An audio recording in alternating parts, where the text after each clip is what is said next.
All right. Welcome, everybody. This is a Public Transport Committee workshop. And just as an opening remark, I advise members that this public workshop has been recorded and will be made available on the Bay of Plenty Regional Council website as soon as possible following the conclusion of the workshop. This morning I have one apology from Councillor Stacey Rose. Are there any further apologies?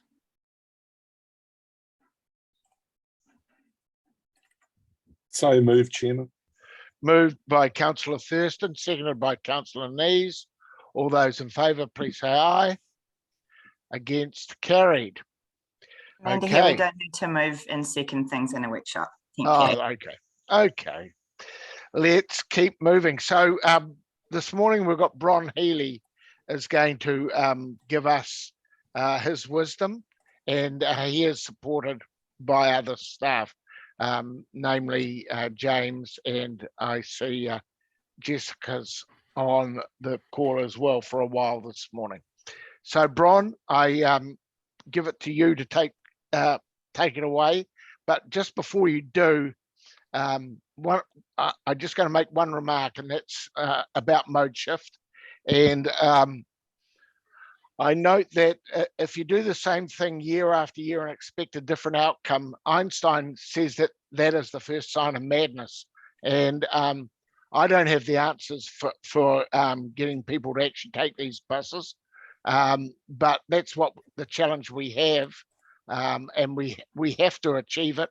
I noticed back in 2007, the review of a similar review to this, we had the same sort of KPIs and same baseline as we have in 2022, and that's pretty concerning. So with that comment, let's put our thinking caps together and see if we can't come up with a very good revised plan. Thank you, Bron. Mr. Chairman. Yep. Would you just indulge some other comments before we actually get underway? Yeah, I can do that. Yep, as long as it's related.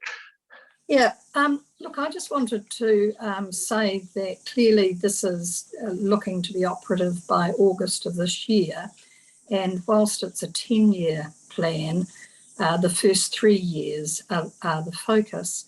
And when I read the plan, what doesn't come across to me is the severity of the challenges we're actually facing, none the least of which is a pandemic. But, we're all very familiar with the significance of the challenges that we face, none the least of which is geographical dispersion of Tauranga City, for example, despite intensification efforts, the actual vehicle growth that's occurring, the cost related to carbon emission reduction, etc.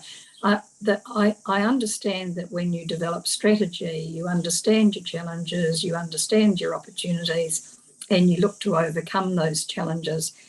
For me, the plan doesn't have a sort of strong enough emphasis around actually the extent of challenges we are facing. Just for Tauranga City, as another example, there is going to be significant infrastructure and physical works disruption, which will impact on the delivery of public transport services, the perception of customer service for potential customers, etc. So I don't want to be a naysayer. I want to be aspirational, but I want to be realistic. And for me, that just doesn't quite come across as outlining the severity of the challenges we face. Thanks for your indulgence. I appreciate that. Really appreciate that comment, Councillor Thompson. Is anybody else, just before we lead in with Bron, just an opening and comment? Commissioner Selwood. Yeah, thank you, Chair. I totally endorse both of your comments, really, because the reality is that even if we achieve the mode shift that we aspire to, and we all know that there's enormous challenges in achieving that, it's barely going to move the dial, particularly in terms of our aspirations for carbon emissions in particular. So as you know, I've been a really strong champion for a shift to road pricing. I think that is the most significant tool that we have potentially in our toolbox to achieve all of our goals. It will have the most impact on carbon reduction. It will have the most impact on mode shift. It'll have the most impact on getting the best transport land use kind of scenario in the long term as people make decisions about where and how they live, work and play. And to me, that needs to come through not only in this strategy, but in the regional transport strategy loud and clear, because I cannot see for the life of me a better tool that we are yet to use. And I think that is a potential game changer. Thank you, Commissioner. Again, well said. The concern that I have is if NZTA and central government won't consider tolling something like Transmission Gully, are they prepared to move in your direction? Councillor Brunning. Thank you. Just to echo the sentiments already expressed. This is ideologically driven, and the reality is it's not going to happen for some time. And unless we've got the tools, as said, it's not going to happen. We've got a growing city. We're not designing it well for what we're trying to do. We haven't got the tools. And I just wonder what we're really going to achieve out of this. I know we've got to do it, but it's not going to make any difference. I can go back to 2003 as one or two others can. And I can remember Mary Dillon asking how many people can we get on buses? And the answer at that stage was a maximum of 7%. So we're at what, 3%, if that. People will not get on buses with COVID, and cars are supreme. And I think we've got to face that reality. The only thing we can do is design for the future, for the day when this becomes a reality. Thank you. Thank you, Councillor Brunning. Yes, recognise that we are in a COVID climate at the moment. We won't always be there. We have to actually plan past that. So let's put our thinking caps on today. Councillor Nees. Well, thank you. I think the staff have done a fabulous job, but I take on board those comments and I agree with them. The only overarching comment that I would have is that we're still not actually identifying our target market, who we are trying to get onto these buses. So the graphs that we have, the pie diagrams on page 29 and 28, they talk about transport, but we have light commercial fleets, we have heavy freight, etc. So they all contribute to those means of travelling to work and also to emissions. So I do believe that there's a bit of a gap where we identify that there's a certain portion of the movements that occur in our region are never going to go on a bus, and who we're actually writing this plan for. And, you know, to me, we're targeting the commuter traffic, we're targeting the school children, and we're perhaps targeting the retired people or the disadvantaged people that don't have access to a car. But there's a lot of people that we will never get on a bus. So we've just got, I think there's a bit of conversation that needs to have there about why we have the policies we have and who they, you know, who we are trying to move in the plan. Well said. Thank you, Councillor Nees. Just recognise that this is a plan for the whole Bay of Plenty. It's not just a plan for Tauranga. it's for public transport across the whole Bay of Plenty. But you're absolutely right. When we drill into the likes of Tauranga, it's really important that we actually do identify who our tradies are, and the ones that we're never going to get onto a car, and then focus on our commuters, as well. So yes, we've got to focus on our elderly, our school children, whatever, but there's a lot of big business within the city that we can focus on, and to encourage them to actually start using public transport.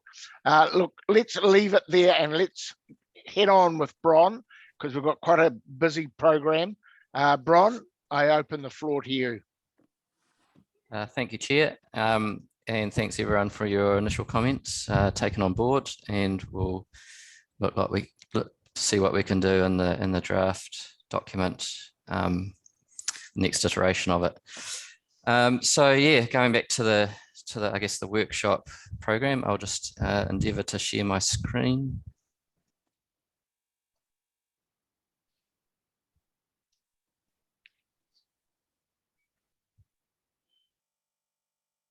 So can people see that?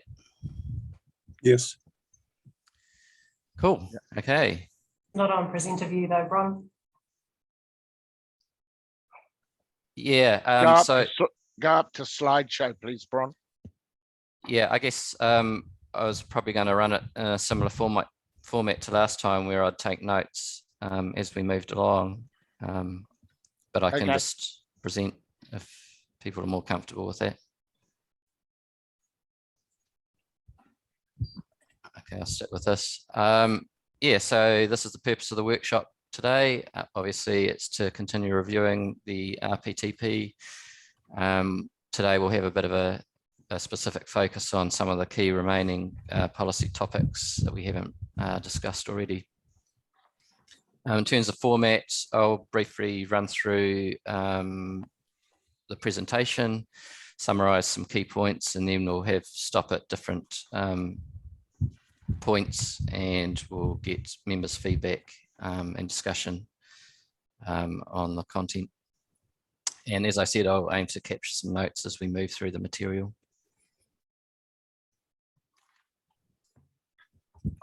So that's the agenda for today, which is also in your workshop paper. Just a brief update on the process, background to the review. Then I'll recap on some of the more substantive changes that have been made to the strategic framework for the plan following the previous workshop.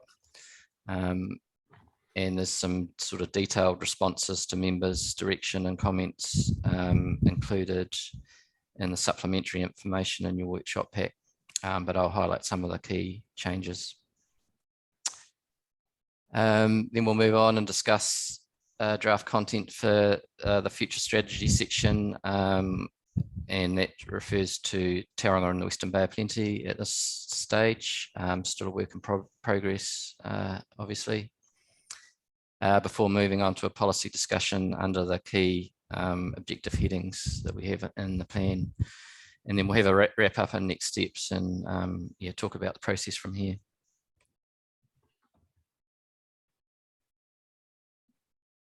Just a recap on the review, just to refresh people's knowledge. As we've already heard, we have an aim at this stage to have an RPTP operative by August 2022. We had a workshop, committee workshop, end of last year in December. The main topics of discussion was the strategic framework for the plan, which comprises the challenges and opportunities, vision, objectives and focus areas. And we talked about several key policy topics. And as I said, today's workshop will focus on the remaining key policy topics. As you'll note from the draft plan, there's still a few policy headings without draft policies.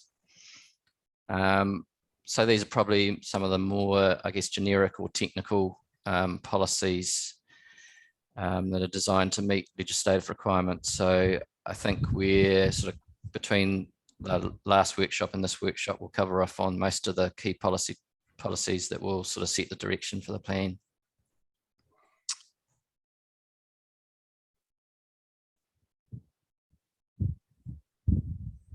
Okay, so just a brief recap on the strategic framework.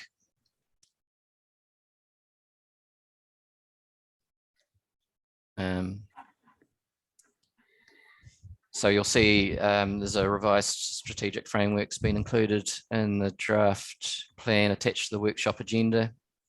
And obviously there's been some changes made that I'll go through following feedback at the previous workshop. Just looking at the challenges and opportunities. So there's been some rewording and reordering of those. And I guess the main substantive change is 2 additional opportunities have been identified. Number 6, public transport marketing, branding and promotion. And number 7, innovation and technology.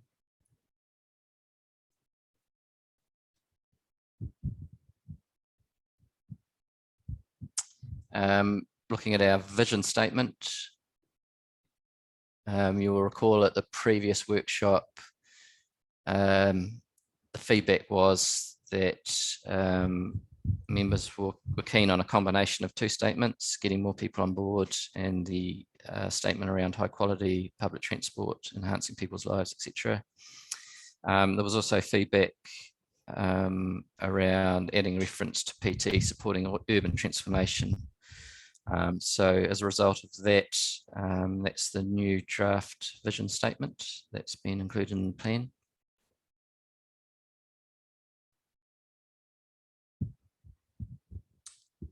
Bron, are you looking for feedback on that as we go through, or Yeah, I'll probably stop at the end of just the highlighting the summary, and then we can get people's responses on all of the content. Okay. Maybe. Looking at the objectives, the key change here, there's been some rewording and reordering. The key change here is a new objective has been included. So that covers public transport and land use integration. And the fares objective has been expanded to cover fares and pricing. So referring to other pricing mechanisms as well. Just looking at the new objective statement, this essentially, it's quite wordy, I guess, but it repeats some of the wording in Objective 1 in the National Policy Statement for Urban Development. So it's around that providing for people's well-being. The term well-functioning urban environment is also defined in the NPS. And that includes the requirement that there is good public transport accessibility for all people between housing and jobs and other amenities. So the KPI associated with this objective comes from UFD, and the target is to exceed the one in the transport system plan, which is 47% of jobs are accessible by PT within 45 minutes of travel by 2030. So the current baseline in Tauranga is 24%. So that's, I guess, a doubling of jobs accessible by PT.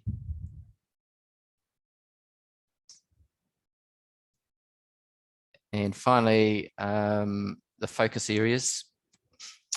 So these have been distilled down into 5 focus areas: delivering a seamless journey, changing perceptions and attitudes to public transport, accessibility for all user groups, transitioning to low impact public transport, and collaborative planning. So I guess the idea here is to identify some more generic cross-cutting themes that will influence all aspects of our work. So rather than duplicate the themes or the things that we're concentrating on in the objective statements, it's to provide these sort of cross-cutting themes that will focus our work when we actually deliver on the objectives.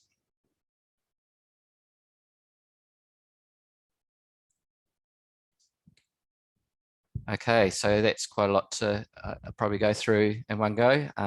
So yeah, open to discussion and comment on those aspects of the draft plan. So I've got Councillor Thompson followed by Councillor Thurston. Yeah, thank you. 3 issues. Firstly, in terms of formatting of this plan, is there potential for us to have some sub-regional focus? Because clearly Tauranga probably is going to have different challenges and opportunities than other urban areas and rural. So that's my first question.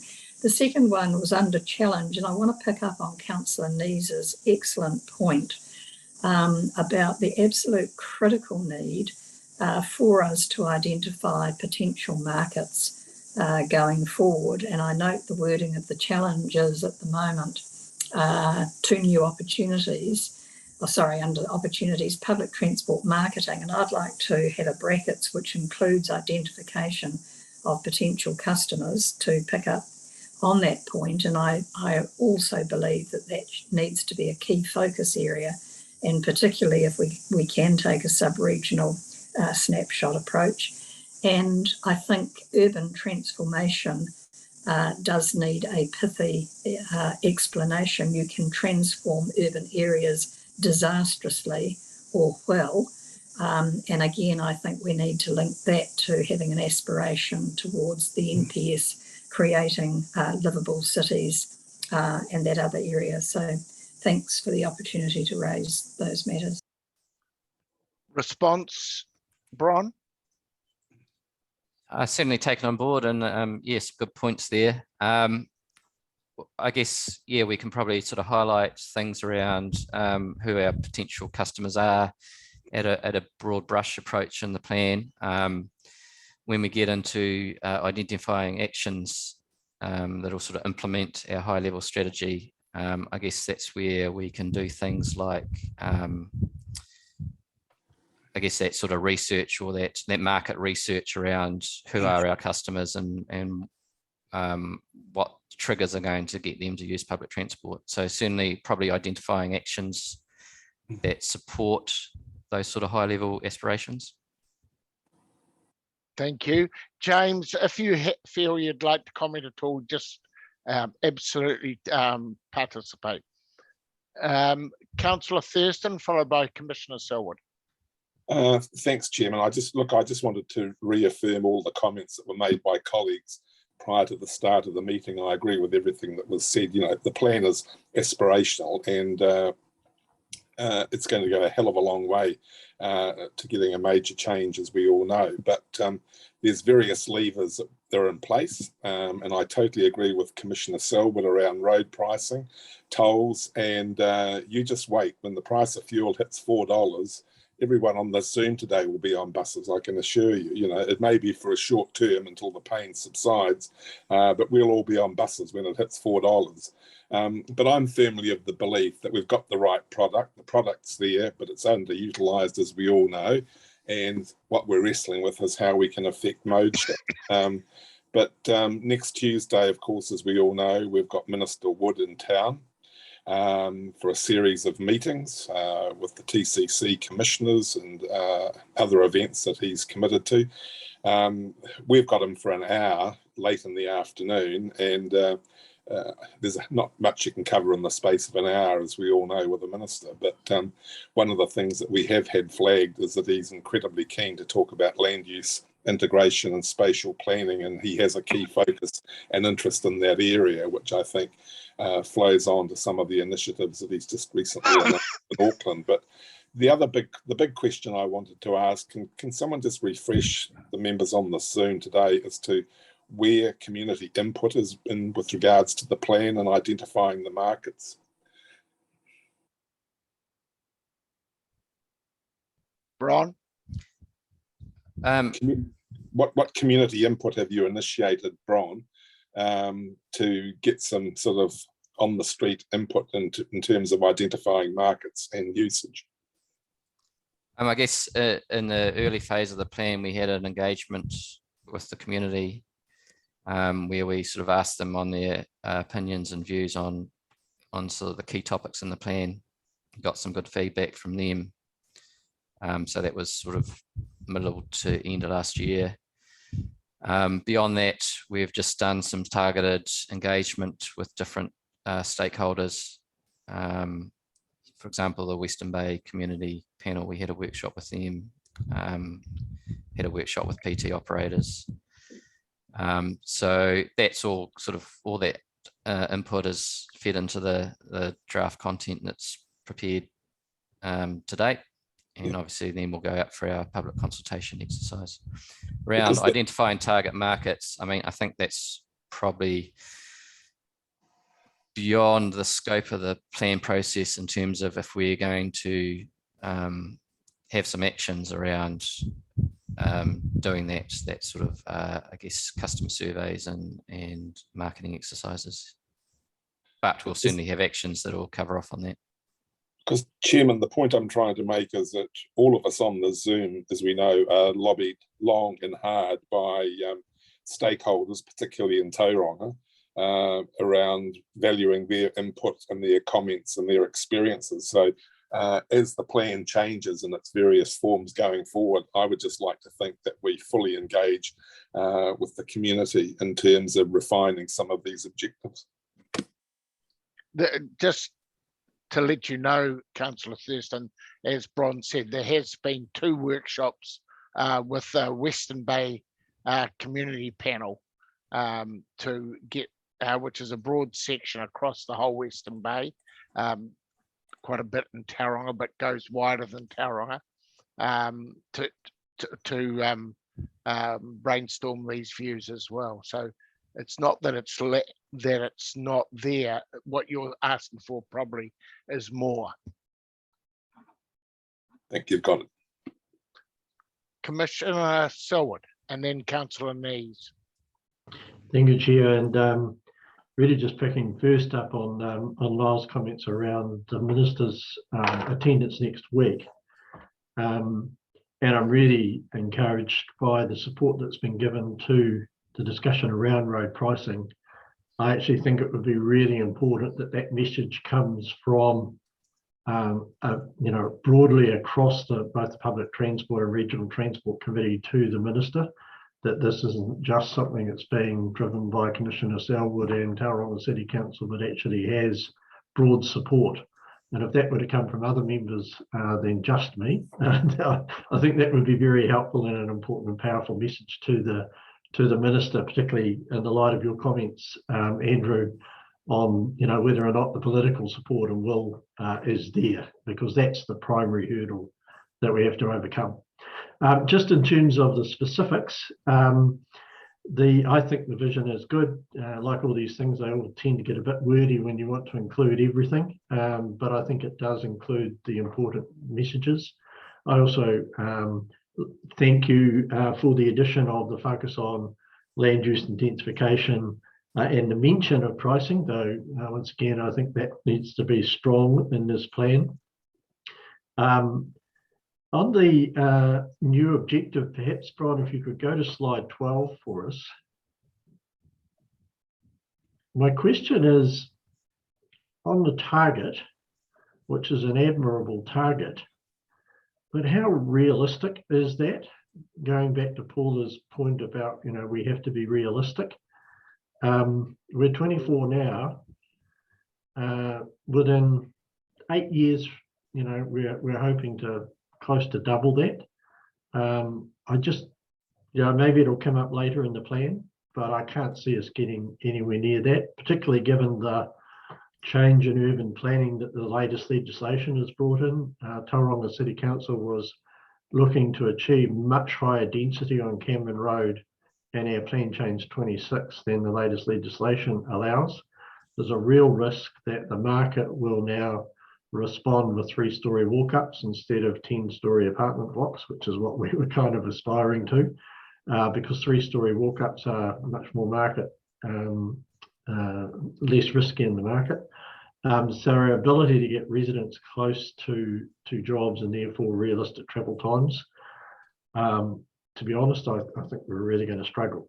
So my question is, how realistic is that?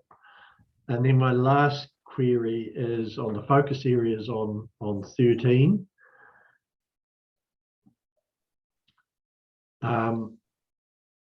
I think those are all good things, but once again, I would have thought our pricing should be in our focus areas.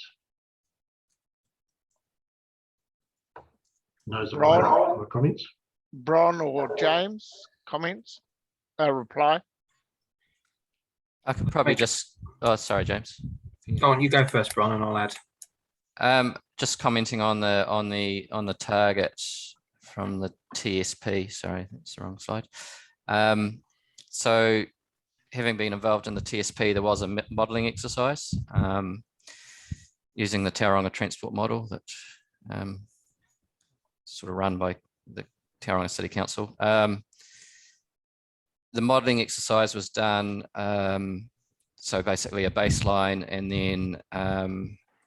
then a scenario, which was the medium investment scenario for public transport into the future, that's sort of come out of UFD and TSP, plus all the improvements that are proposed through the TSP in terms of things like bus priority, etc., coming on stream at certain dates. And the accessibility modelling for that scenario showed that that's what could be achieved by 2030, given the proviso that all that was implemented. So that's the basis for that target. So it is, I guess it is to a certain extent evidence-based or based on quantitative analysis, yes. Okay, thanks for that. I appreciate that, and obviously not involved with the detail of TSP. At least I'm assured that it's based on some modelling analysis, albeit I still suspect it's highly aspirational, but there we go. Yeah, I think for me, one of the key issues we have to grapple with is being able to provide sufficient priority for buses so that they're not caught up in the levels of congestion that we see on various parts of the network. So if we do have extensive bus priority and it's well connected, then it makes travel times for public transport much more competitive with the private car and will, enable us to move towards that target. But if we don't have that priority, then it is going to be more challenging. Thank you. So moving to Councillor Nees and then Mayor Turner. Thank you. Just about achievability of targets. The target I wanted to ask about was the one for mode shift and carbon reduction. And I just want to check that target to increase public transport mode share in Tauranga and Rotorua morning peak to more than 5% by 2030 is consistent with all the other plans that we've got. And also to comment that if we were sure who our target market was, we might be able to have a more meaningful target because that's including the freight, the light commercial, and it looks very low on the face of it. But if it was broken down to commuters or something like that, of course it would have to be measurable, then it would be look like it's actually really contributing. For example, if we had school children on public transport, what was the percentage of school children that travelled to school on public transport as opposed to cars? It might be more meaningful, but my real question is that consistent to all of the other targets that are across all of the other plans? So yeah, certainly endeavoured to ensure that it's consistent. It is driven, comes out of the TSP essentially. So the same modelling exercise that I discussed earlier. It's just I can hear Glenn Crowther in my ear saying, you're just not being ambitious enough. So, greater than 5% could be anything really. It's got to be achievable. We know it's got to be achievable, but it doesn't, because everything's lumped in together, it just doesn't seem as if it's a meaningful target, and I don't know whether you can do anything to think about how else we could present that by refining it. My other comment is to do with the road pricing, and having political will is one thing, but having the support of the public is another thing, and will be absolutely essential for us to be able to get that as a meaningful tool to get mode shift. And I still remember what it was like with the campaign against putting a toll on the Tauranga bridge, the harbour bridge. And also I believe that some of the acceptance for having the toll on Route K was because there were alternative routes. Now, road pricing, the way I understand it with Commissioner Selwa's proposal, is that there'll be main streets on the network that are going to be have road pricing on them, and there may not be viable alternatives for the public that don't draw people through all little suburban streets and rat runs to try and get an avoidance of that toll, because it's going to be a very broad brush. So I'm really concerned that there will be a lot of public resistance to this. And I think if we build up road pricing as something that we are in support of, and we're building it right into the plan, then we're going to have to be ready for the feedback that we're going to get through the plan consultation. And just talking about road pricing doesn't give people enough information to know what it actually means and what the implications might be for them. So, you know, if we are going to build it up in the plan, I think we need to have be able to say exactly what it would mean for members of the public, because we might end up getting a plan that people accept because they don't understand the implications, and then all hell breaks loose when they realise exactly what it's going to mean. So yes, I think it's really good, and I think we need to look at it, but I do believe there's huge barriers that we would have to navigate before it got accepted by the community. So just a caution. Maybe we have it for investigation or something like that, but for implementation without the detail and going out to consult with people without them knowing what it is, I'm just a bit worried about that.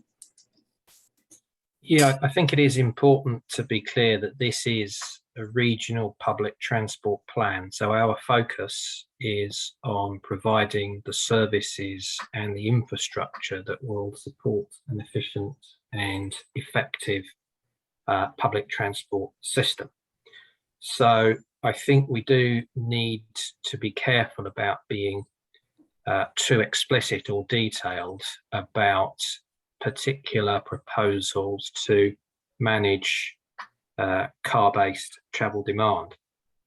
But having said that, I do absolutely agree that if we are going to deliver mode shift, not only do we need to provide a really attractive alternative for people to use, but they will need to be persuaded through a range of mechanisms, including pricing. Now, whether that's road pricing, whether it's car parking, whether it's changes to fuel tax, whatever it might be, people at the moment, I think quite rightly perceive that driving a car is cheaper and more convenient than any alternative, and it fits in with their lifestyle. And the evidence is all around us because so many people are doing it. So I think we have to try and find a balance between making it clear in this plan that we are focusing on the public transport system, but in order for that system to be successful in the mode shift sense, we do need to highlight in an appropriate way the demand management tools that we will need to support that mode shift. So I think it's just about getting the language right, getting the focus right. Thank you. Before we go to Mayor Turner, Commissioner Selwood, are you just responding to with your hand up, or is it a new point? Yes, no, I'm just responding, and actually, So I think it's appropriate you do it now. thank you. I think it's totally right that the point that that Jane raises, and I fully support James's response. This is not the point at this time that we propose a model or anything like it. And as you know, we're starting an investigation at Tauranga City in cooperation with Waka Kotahi, and that project is getting legs and is underway. It's fully funded, and both organisations are committed to it. But I do think it's time that we put this on the table for serious analysis and investigation. The model that partially in response to your concerns, Jane, the model that I proposed was a dynamic road pricing proposal that would charge at the level of congestion. So effectively, motorists would determine by their own behaviour what the price would be, because if too many people show up, then the price will be high. If a lower number of people turn up, then the price will be low. So it is very much driven not by some bureaucracy setting a price that's going to punish, but rather by motorists by their own behaviour, knowing that if everyone joins the network, the price is going to be really, really high.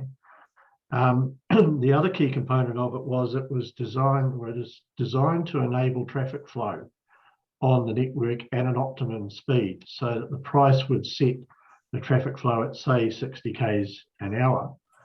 Now, what the advantage of that is, obviously, that people who pay a price get a fast trip, so there's a definite benefit to road users.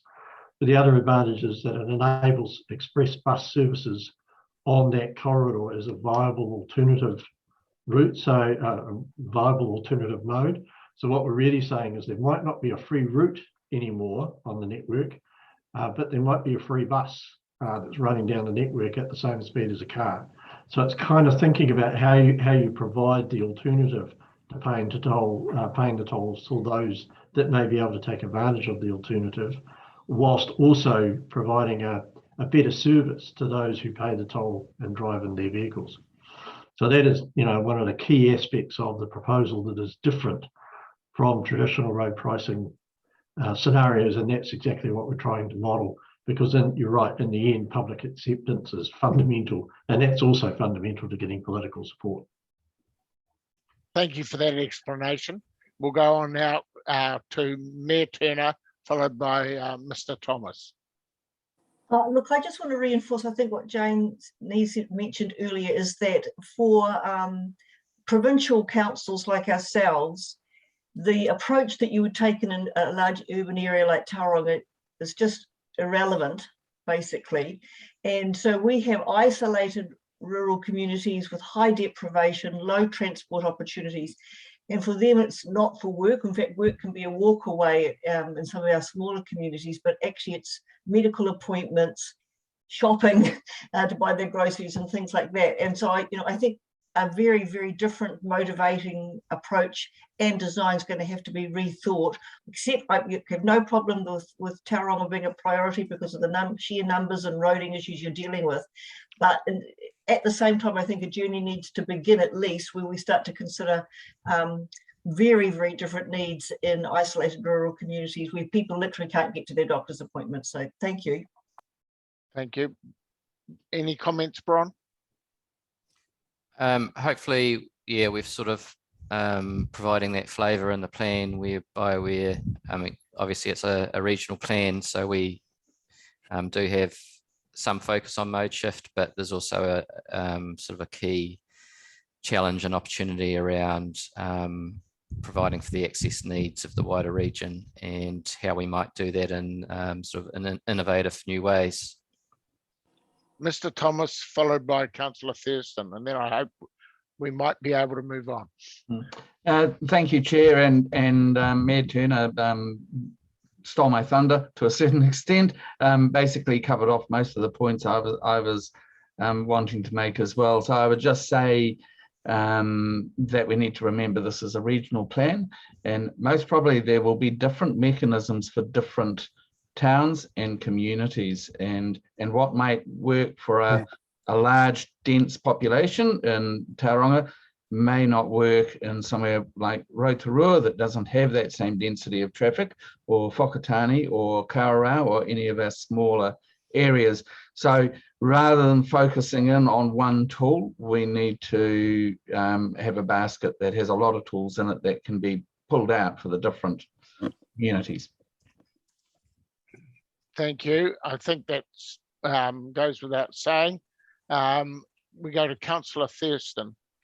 Thanks, Chairman. It was a question to Commissioner Selwood in terms of the work that's being undertaken with regards to road pricing. At what point is the study at the moment, and at what point would you start communicating with the Tauranga community around the identified routes that are part of the study? Yeah, so the study at the moment is, as I say, commission funded and committed. It is just about a proof of concept is the purpose of the study at the moment, to actually test the concept that I've proposed. So it will comprise both an assessment of travel impacts through modelling, and in particularly at pressure points on the network, where does the traffic go if it does divert, and is that tenable? But also the key analysis really is willingness to pay. At what point does the price change behaviour? And the reality is that's going to be really hard to assess. But that's the fundamental proof of concept. So the process will take us through to, I think, the end of May before we'll have the results of that analysis. And then we'll be at a decision point. Does the analysis demonstrate that this is potentially viable or not? Obviously, I'm optimistic that it will. And the decision point will be then a kind of a where to from here. I suspect it will identify the need for more work, more detailed analysis. So at the very best, it would be the end of the year, I would think, before there's a potential opportunity to engage proactively with an idea for the community to test it. And, subject to our earlier discussion, it's vital that when that happens, the story is compelling, the benefits are clear, and that the community can actually see a dividend from this. So that's where we're at. That's the timeline. We are working on the assumption that commissioners may be around a little bit longer than initially expected, which means that we do have a little bit more time than the original program that I may have indicated, which was to try and get as much done by the end of October or by October while we were still here. But we're still waiting for the minister's decision on that issue. I appreciate your response. Thanks, Chairman. Okay, so I think we're ready to move on. Can I just ask staff, when you're looking at data, and if it's possible to identify school children two ways: the school children that are on school specific bus runs versus school children who take the standard public transport, because that does affect how we operate. So it's just getting clarity in the data. So I'm just throwing that in. And the other one is, of course, the when we got to specifics, the blueprint for Tauranga was based on a hub and spoke model, and we don't have enough clarity around that, but that might not be for this public transport review. Anyway, moving on, Bron.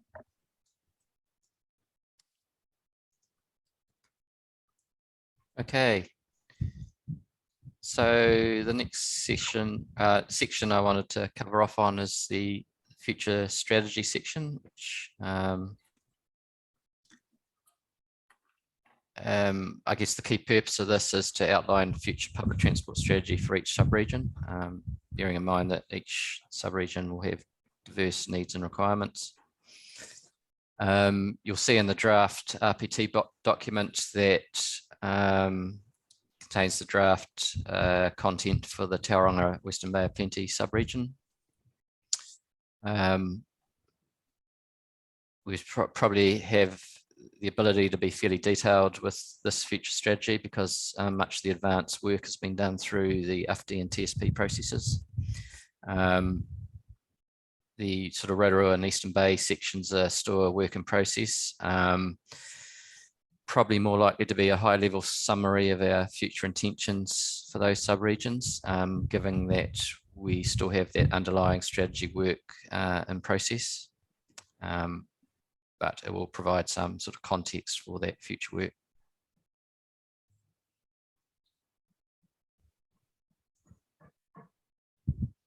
So just, I guess, looking at the sort of the future strategy content for Tauranga and Western Bay.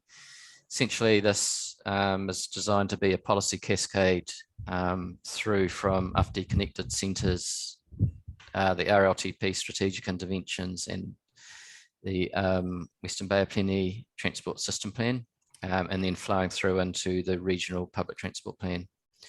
So what is good about this is that all of these documents are highly aligned and consistent. So the ambition is to demonstrate that clear line of sight through them. And so some of the key themes that are common to the documents is that relationship between public transport and urban form and intensification, public transport access to social and economic opportunities, the concept of having some high frequency and dedicated PT corridors, a high quality public transport experience for users, and also extending the reach of public transport through integration with other modes. So obviously all of these were multimodal strategies where public transport did have a key role.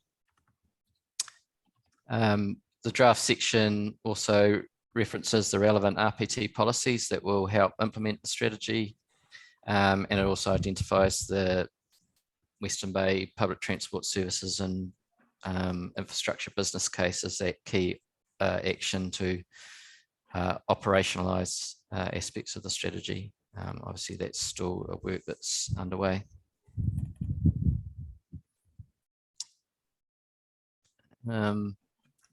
And you'll see in the draft plan there is a summary for the section. As I said, it's to deliver those PT components of UFD, RLTP and the TSP. In the short term, first 3 years, continue that process of optimising the existing network. So that's the bus network refresh projects.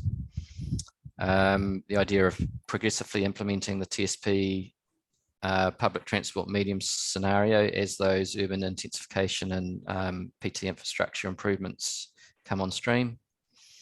A real key focus on delivering frequent and reliable services on those core corridors with targeted interventions to make PT more competitive with private vehicle travel. So that's when we're starting to talk about price of parking or even, you know, for example, road pricing as we've discussed today. And then longer term, it's that idea of future-proofing the PT system for that longer term transition where you might move from frequent and reliable services to more of a rapid transit system as it becomes viable.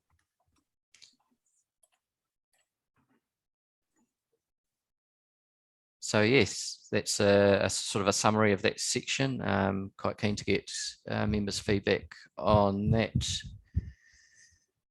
sort of draft content.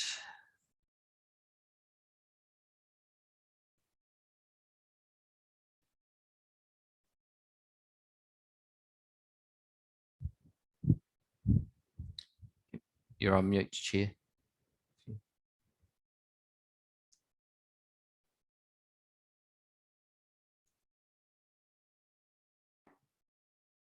Hi, Councillor. Councillor Nees.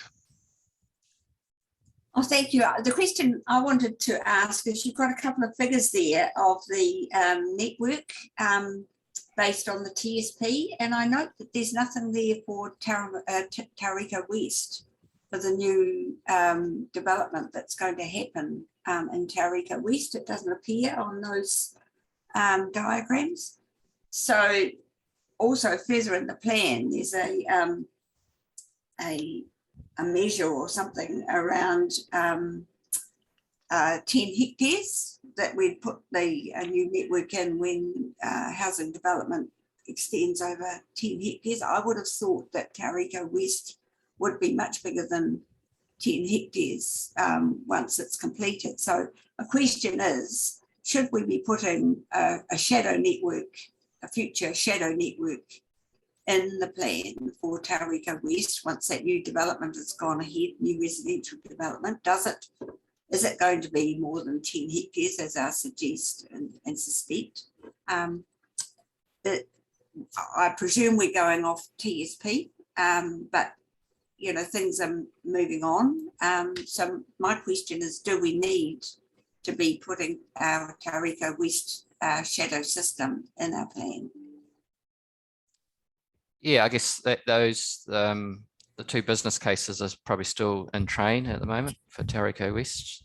So that's the enabling works and then the long-term business case. And so there's definitely some indicative public transport or multimodal networks, I guess, for Tauriko West. Whether they're at the stage of going out in a public document for consultation is probably a moot point. I would say in terms of the minimum or the 10 hectare measure, that's basically, in terms of the policy, that's the minimum threshold for a new development where we would consider public transport. So obviously Tauriko West is going to be far above that even from year one. So that's basically an automatic trigger for public transport provision. I guess it's trying to avoid where you have piecemeal development sort of in rural areas cut off from other developments, and then you're expecting public transport to serve that where it might not be viable. So that's what we're probably trying to avoid with that policy direction. Commissioner Selwood, followed by Councillor Thompson. Thank you, Chair, and I understand the latter point that Bron's made, but I agree entirely with the need to understand and be addressing in a future-proof way the needs of Tauriko West. The enabling works will allow potentially a couple of thousand houses. The longer-term strategy is for 4,000 houses in the Tauriko West development, but the really big number is the 8,500 jobs, the additional 8,500 jobs that the Tauriko business estate will be opening up over the next decade. And then beyond that, potential for further housing development in the former Western Bay of Plenty land that has now come over to Tauranga City Council, right the way back of Kenan Road and Ohaiti. So, and the potential for that is another 10,000 plus homes in that area. Interestingly, and this will be an item that we'll be raising with the Minister next week, but we had a look at the average daily traffic count in State Highway 29, which has increased by 28% in the last 3 years. That's an enormous volume of traffic in that corridor. That's the obvious legacy of the development of the lakes and the existing Tauriko business estate. So, you know, all of that is telling us that A, we need a decent strategic corridor through there, and we needed it probably 10 years ago, not in 10 years. And secondly, the existing state highway, when it is replaced, has to be a vital public transport corridor through that area. So I think forward planning is mission critical here, and public transport getting a head start in that area, I think is you know, a key lever that we can pull. Thank you. Councillor Thompson. Yeah, thank you. My question, and probably Stephen may well, sorry, Commissioner Selwood may well be able to answer this, but it relates to the dynamic nature of the modelling for the TSP. And you gave an example where Plan Change 26 was in fact far more ambitious in terms of intensification than the current, law is looking to provide. So that's sort of just a little example. But key to this has always been the match of employment with housing. I recall some years ago, I think priority one was to be commissioned to develop an employment strategy, which was to sit alongside, to be an integral part of the future planning for the particular sub-region. And my question is, where is that work sitting so that we can have confidence that in fact with the population growth and the further housing, that the employment strategy is robust enough for us to be able to have some confidence. So I don't know who can answer that, but I would really like to have an update on where that employment strategy work is at and how dynamic is the modelling for TSP to keep being iterative and flexible to accommodate all the changes that are occurring. Thanks. Who's going to have a crack at that?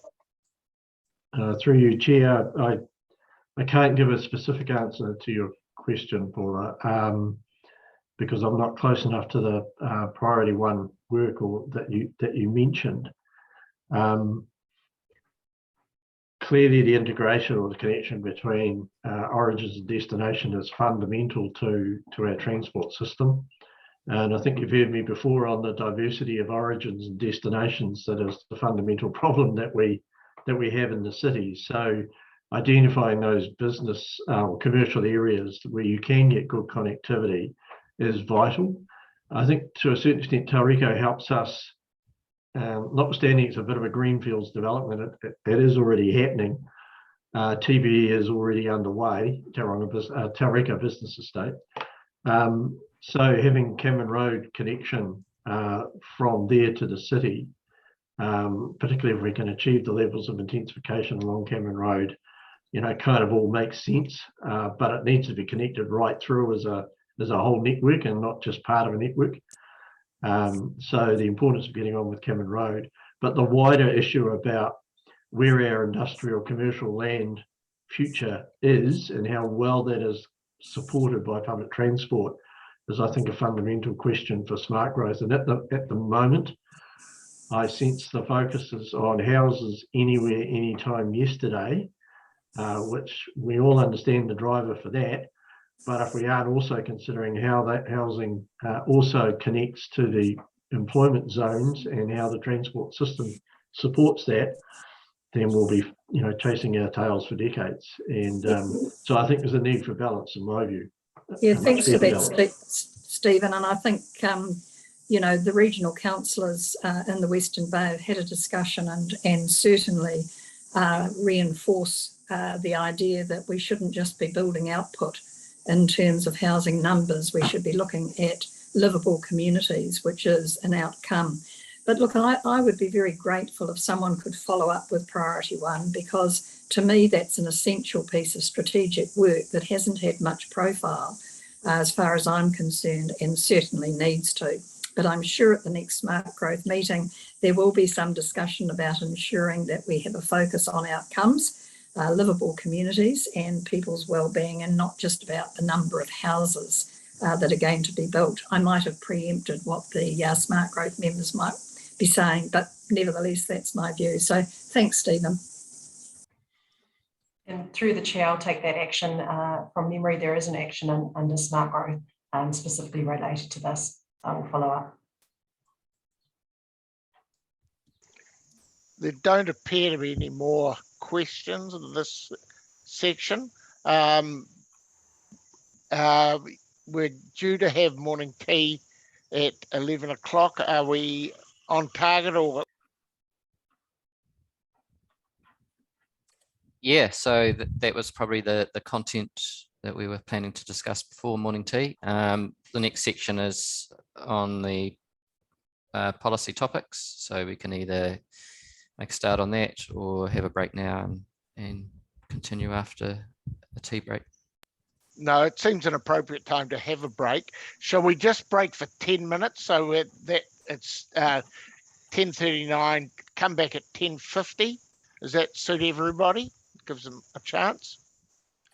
Okay, we break till 10:50.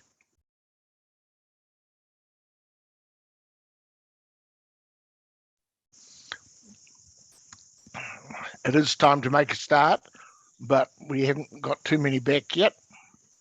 They're coming in now. So when you're ready, Bron.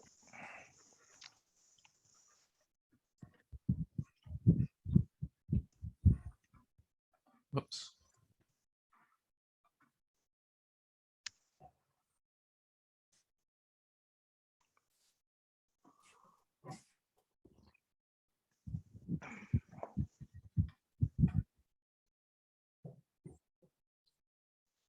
Do you need to share your screen? Yeah. Set back up. Yep, that's all good. Cool.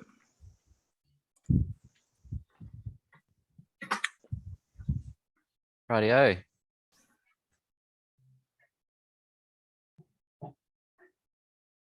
So moving into policies and actions. Sorry, I think I've got a lawnmower man next door, just cranking up. So bear with me. We can't hear him. Oh, good. Yeah, as you'll recall, we have our policy areas set out under our objectives now, numbering 7. So I'll just sort of systematically run through these policy areas and sort of take feedback as we go along. So moving into the first policy area, which is mode shift and carbon reduction, we have a suite of 6 policies there support this objective. So I've just highlighted, I guess, the first line of each policy really on the slide, but the full text of the policies is contained in the draft document. So hopefully you've had a chance to read through those. I have provided a brief description and rationale for each policy in the workshop paper. And you'll see that these policies also link through to a number of actions that are identified in the document. For example, the targeted interventions policy, policy 1.2, will be implemented through a range of activities that have been identified in the RLTP, focusing particularly on Tauranga and to a lesser extent Rotorua urban areas. So yes, I guess happy to get members' feedback on any of those first 6 policies in the draft document. Can I just note that with regard to zero emissions, the best way we can achieve that is through mode shift, getting people to use the buses instead of being stuck in the traffic with no one on board will make the biggest difference. And the other one for me is we have been directed by central government to have no non-EV but new EV buses after 2025 and none at all by 2035. 2025 is very close, and at the moment the PTOM does not allow us to have smaller electric buses, but what we're finding is that the size of the bus, the big electric buses, which is double the weight of a traditional bus, is not really appropriate for our suburbs. It's cutting up roads. And so I would like to see a strategy for us to have a strategy of the next lot of EVs that we produce are of the smaller variety, 20 to 30 seater buses rather than the 55 seater. Because I think that will be better for our community. But at the moment, the PTOM doesn't allow it. But does that mean we can't have it in our strategy? I just wonder what you think about that, Brian. And then after that, you've replied, we'll go to Commissioner Selwood. I can provide a bit more background on that if you wish, Councillor Andrew, because I was lucky enough to attend a meeting with the Ministry of Transport on Friday about PTOM.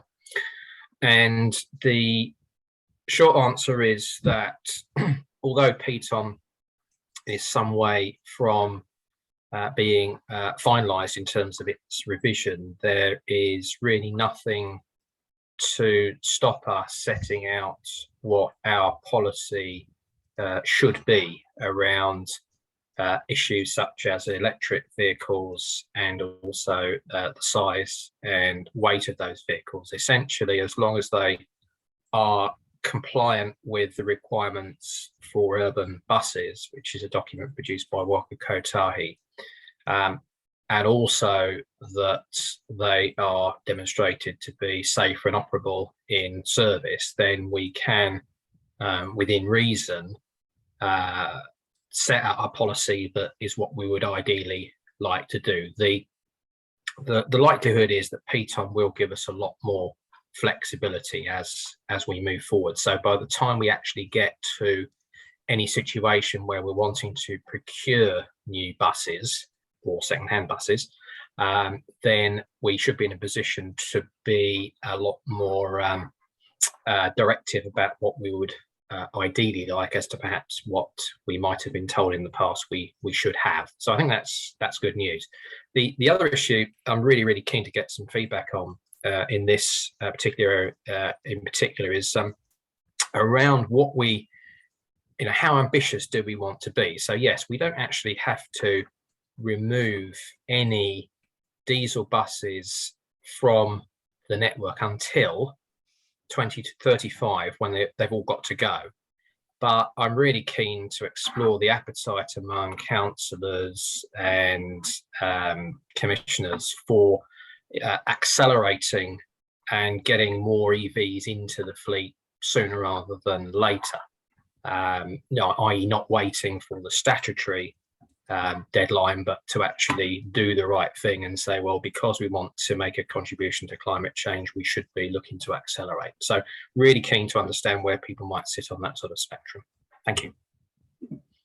Mutually agreed. Well said, James. And so feedback from that would be really worthwhile. We'll start with Commissioner Selwood. Then Councillor Brunning following that. Thank you, Chair. And this is where I think we need to have some wording around road pricing, because I think, as you rightly say, Chair, the best way to achieve our objective is through mode shift, and the best way to achieve mode shift is pricing. And I think given that this is a 10-year strategy, we need to be going beyond saying we're going to investigate it. I would hope that sometime in that decade we will have implemented it in some shape or form. If we don't, the Crown might finally get round to it. We all know they're investigating it at the moment, but goodness knows how long that's going to take. So, in terms of actions, otherwise we have vague statements that actually kind of don't go to action. And I think this is one area where we need to demonstrate that we are committed to a direction. Others may or may not support that, but it's certainly my view. Any response to that from staff?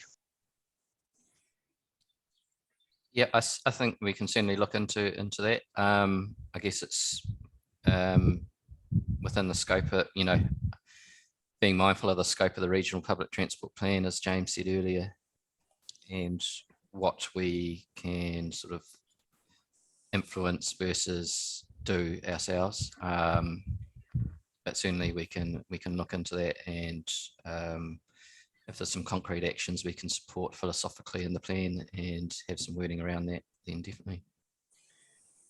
One thing that's going to be very interesting to understand is the extent to which zero emission buses may or may not be exempt from road user charges, because that might make quite a difference in terms of the affordability of introducing a larger fleet of vehicles quicker. So if road user charges are waived for zero emission buses, then it would actually make the operational case more financially compelling than perhaps it would otherwise be. But that's something that ultimately is a Ministry of Transport and of course Treasury decision, but just something to bear in mind. Thank you. Sorry, I'm just saying slightly topical, James, given the going out for public consultation on RUCs. Indeed. So we have Councillor Brunning, Councillor Thompson, Mr. Thomas, Councillor Nees in that order. Thank you. Yeah, thank you, Chair. I would need to see a lot more information on how our present electric buses have worked and the costs, the long-term costs and the affordability before I could commit to it. Certainly it could be an aspiration, but we just don't know. We've heard nothing since those 4 buses came in as to how much extra it's costed, whether it's as per originally estimated, how their performance has been, who's going to own them in the future, the depots for charging them. There's a lot more information that's going to be needed before we make any sort of commitment, in my view. Thank you. Thank you, Councillor.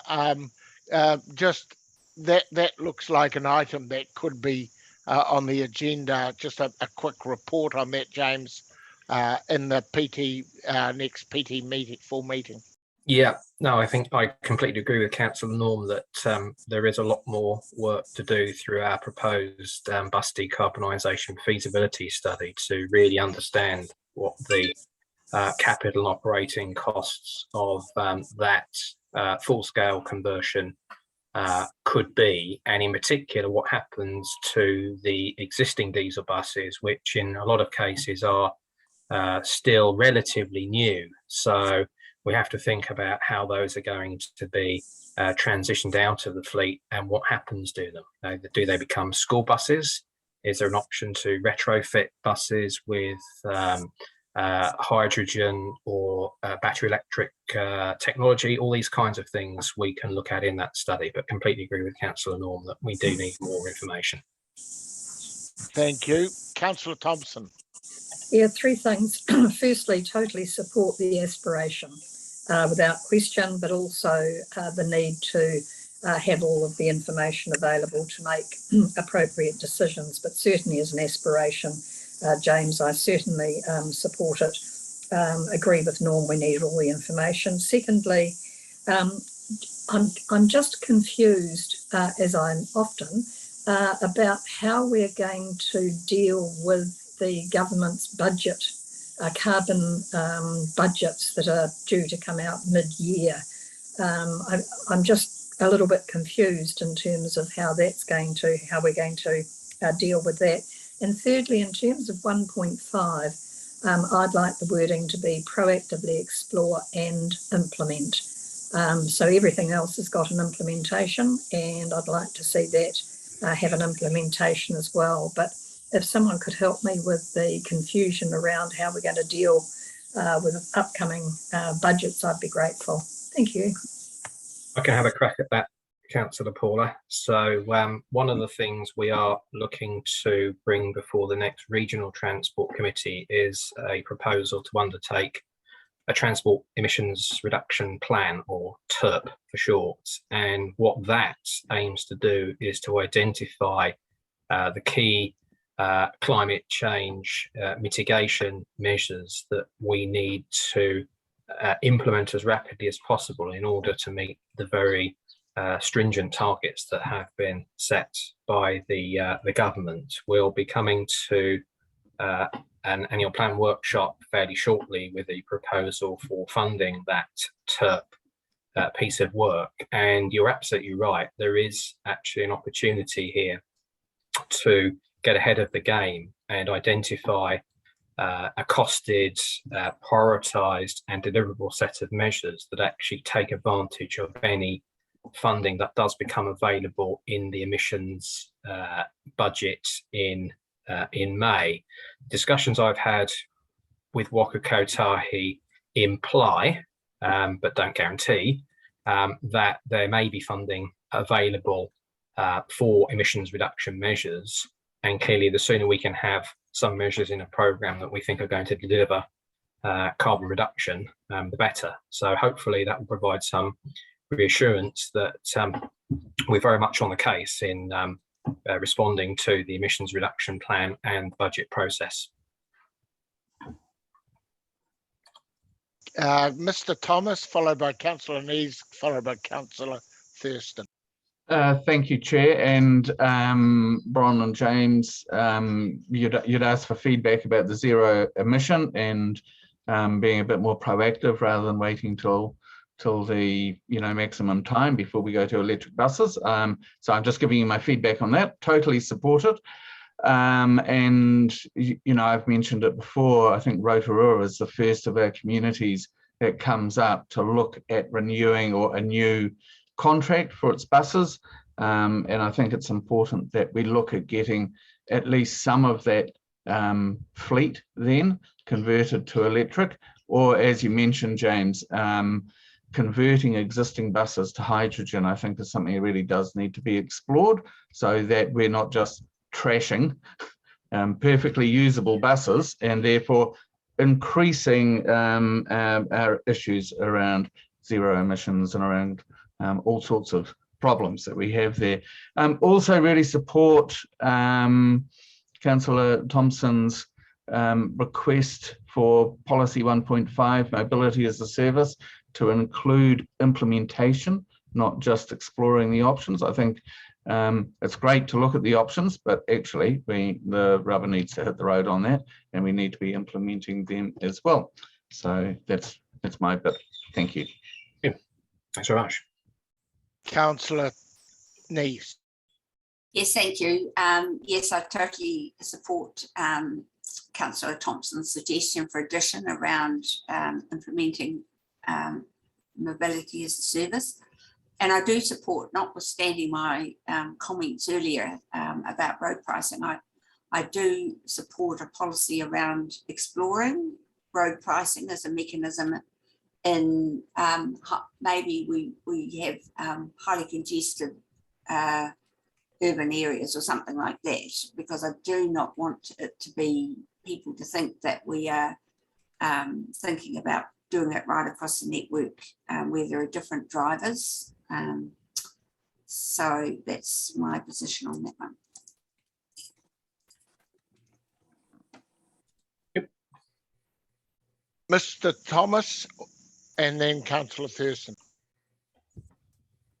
Thank you, Chair. And sorry, I just forgot to mention that I saw your messaging around ownership of buses, and I agree. We have discussed this at a previous meeting, and looking at who actually owns the buses can be a tool for us getting more electric buses out into the community. It may be that regional council, this committee looks at regional council owning the buses and leasing them out or something like that. So there are a range of options there to look at to try and increase the number of electric buses we have out in the community. Sorry, I forgot to add that last time. Thank you. Councillor Thurston. Thanks, Chairman. For fear of giving a history lesson, being in the chair when we first looked at acquiring zero emission buses, we were distinctly told that they were essentially giant batteries on wheels. In terms of damage to the roading network, they were akin to Sherman tanks. I remember someone saying in a conversation in the green room, and untold damage in particular would be done to our bridge network. So has a study been done? I don't know. I don't expect an answer now, but Commissioner Selwood, you may be able to pick up on this in terms of TCC for Western Bay, but they were some of the cautions I remember at the time and before we ventured down this path. But the other thing I still maintain is we should put much greater emphasis on much smaller buses, taking into consideration those comments I've just made. Yeah, Councillor Lyle, I can certainly reassure everyone that our bus decarbonisation feasibility study will look very closely at the pros and cons of any public authority owning buses as opposed to the current arrangement, which is the private operator. You do also make a valid point about the concerns that have been previously raised about the impact on infrastructure assets of the electric buses, which traditionally have had higher axle loadings, particularly at the back of the vehicle. But having said that, technology is moving on fairly rapidly. So one thing you can be sure of is that what you might think now will probably change in 12 months. So we are certainly looking seriously at whether a public authority owns assets such as buses or even depots.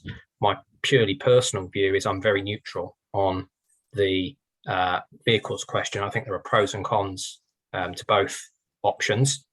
I think with depots, I'm more minded to say that this is an asset that the regional council or a council could own. But again, I'm certainly not going to prejudge any technical analysis and financial and business case analysis, which is going to make a call one way or the other. So, all this is up for significant technical work and discussion throughout this year. I hope by the end of the year, no later, we should be in a position to be better informed about what our choices are and what those might cost and where we want to actually take the policy. Thanks, James. Thank you. There don't seem to be any further questions. My last comment is regarding policy 1.6, interregional passenger rail. And I wonder, before we put this into our strategy, I know it's working collaboratively, it's not saying that we're going to do it, but I think we need some analysis with the evidence that's come out of Waikato on the Waikato to Auckland, which should be a lot more intensely used than any other regional rail in our region.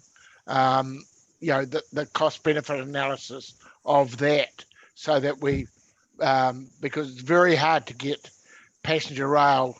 I know it's an emotive one, and many people say it's a wonderful thing, we should have it, but I always go back to the underground in London and know that 20 years ago it was costing £5 billion a year in subsidy to keep it running, and that's even though it's chock-a-block full at peak times.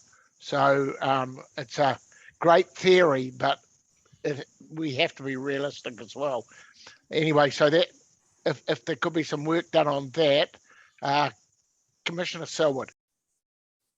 Yeah, thank you, Chair. I really just wanted to reinforce your latest message, because, I mean, to be honest, I think there is more potential for commuter rail on our existing rail network, albeit enhanced to manage the interface with freight, than there is for interregional rail connection. If you start to think about the smart growth development and the priority that's now going on, the potential for an eastern city, you could envisage a rail service into the longer term future that would support that. The patronage is likely to be vastly superior under that sort of land use scenario than you would ever see for an interregional rail prospect, in my view.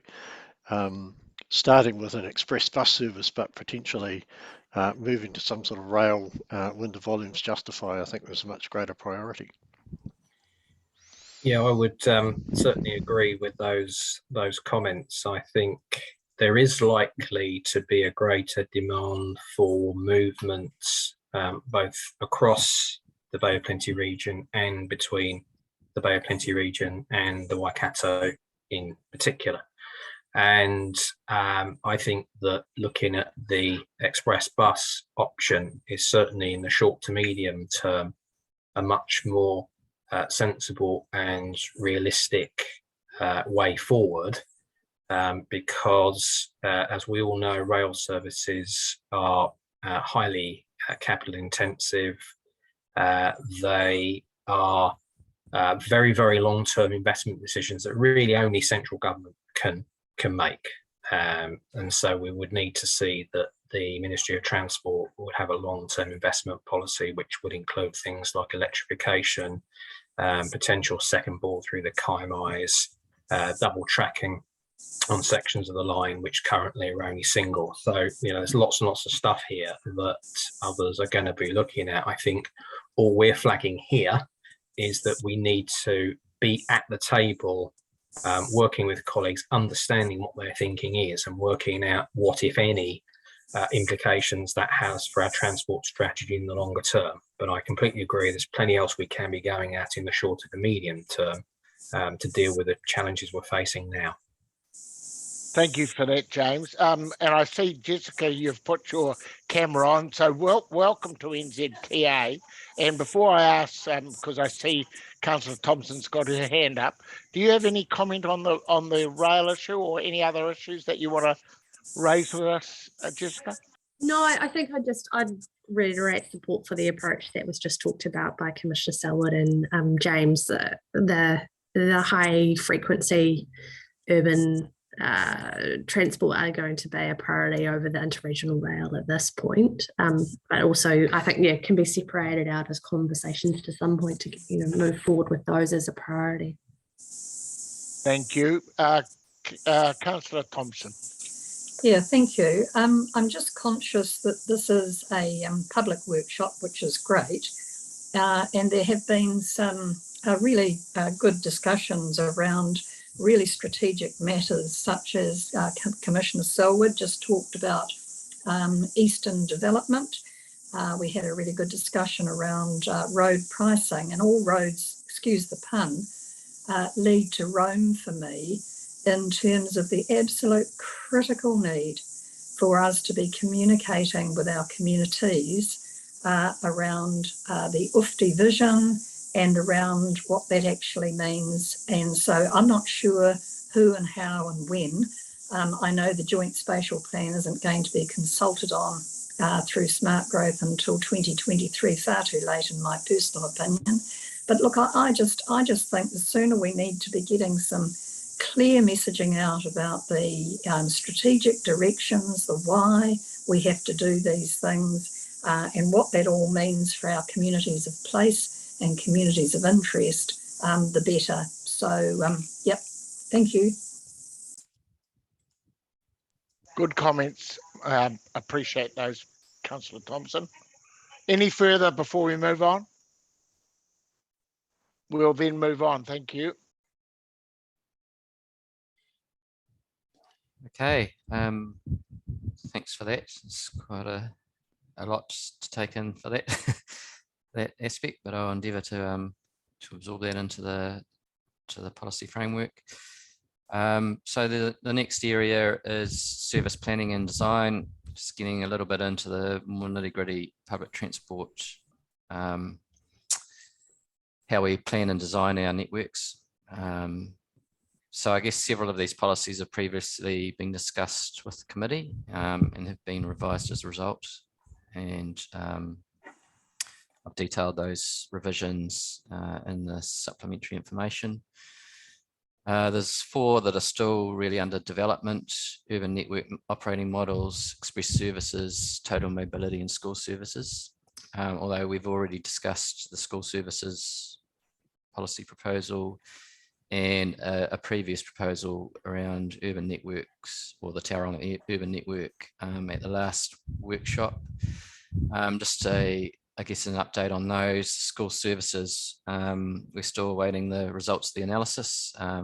You might recall that members asked for further analysis of the impact of criteria such as having them within local school zones would have on the existing network. Still awaiting I guess the final results, but the early results probably suggest that we do have to, or it would be probably a good idea to confine the policy to new services rather than existing services, and focus more on the sort of demand side criteria, rather than strictly provision within school zones, although that might be a consideration, because yeah, there'll be quite significant impacts on the network if you confine services largely to their local school zones. In terms of the urban network operating models policy, I guess from the previous workshop, we've stepped back from recommending one for Tauranga. So we're looking at providing a more generic policy. We should be working with our partners in both Tauranga and Rotorua to develop appropriate models for each urban area. So that's sort of an update on those two. But yes, happy to take people's feedback on any of those policy proposals that are currently in the plan. So I've got a hand up from Councillor Nees. Thank you. The service planning principles, I wonder if in here, this is where we consider having right-sized buses for particular routes, because, you know, it is a perception that we've got these behemoths trotting around small streets, etc. So I just wonder whether that, if we want to introduce our aspiration to have flexibility in bus sizes, that this might be a place to put it. Whether or not we link it to EVs, I don't know. So that was one thing. And also the other service planning principles, we talk about safe and accessible buses. Safety, I think of primarily as, managing public threat, etc. But also, I just wonder whether we've got health aspects sufficiently noted in there, i.e. Potential impacts of COVID. You know, we've had a lot of focus on wearing masks, etc. And I just wonder whether we just using the word safe is sufficient, whether we should somehow weave in that health aspect, because we do consider that when we're planning our network. Yeah, I think certainly can have a look at that. I think the intent is that they're high level principles, so you probably need to be flexible enough to accommodate a vast range of sort of network planning considerations. So I wouldn't want to sort of at this level, I guess, confine us in any way, but certainly where we have flexibility or where we can acknowledge outcomes that we're seeking to achieve, whether they're public health outcomes or having more inherent flexibility in the system in the future. I certainly think that the principles can probably touch on that. Any further comments, questions regarding any of these policies and under 2? Oh, sorry.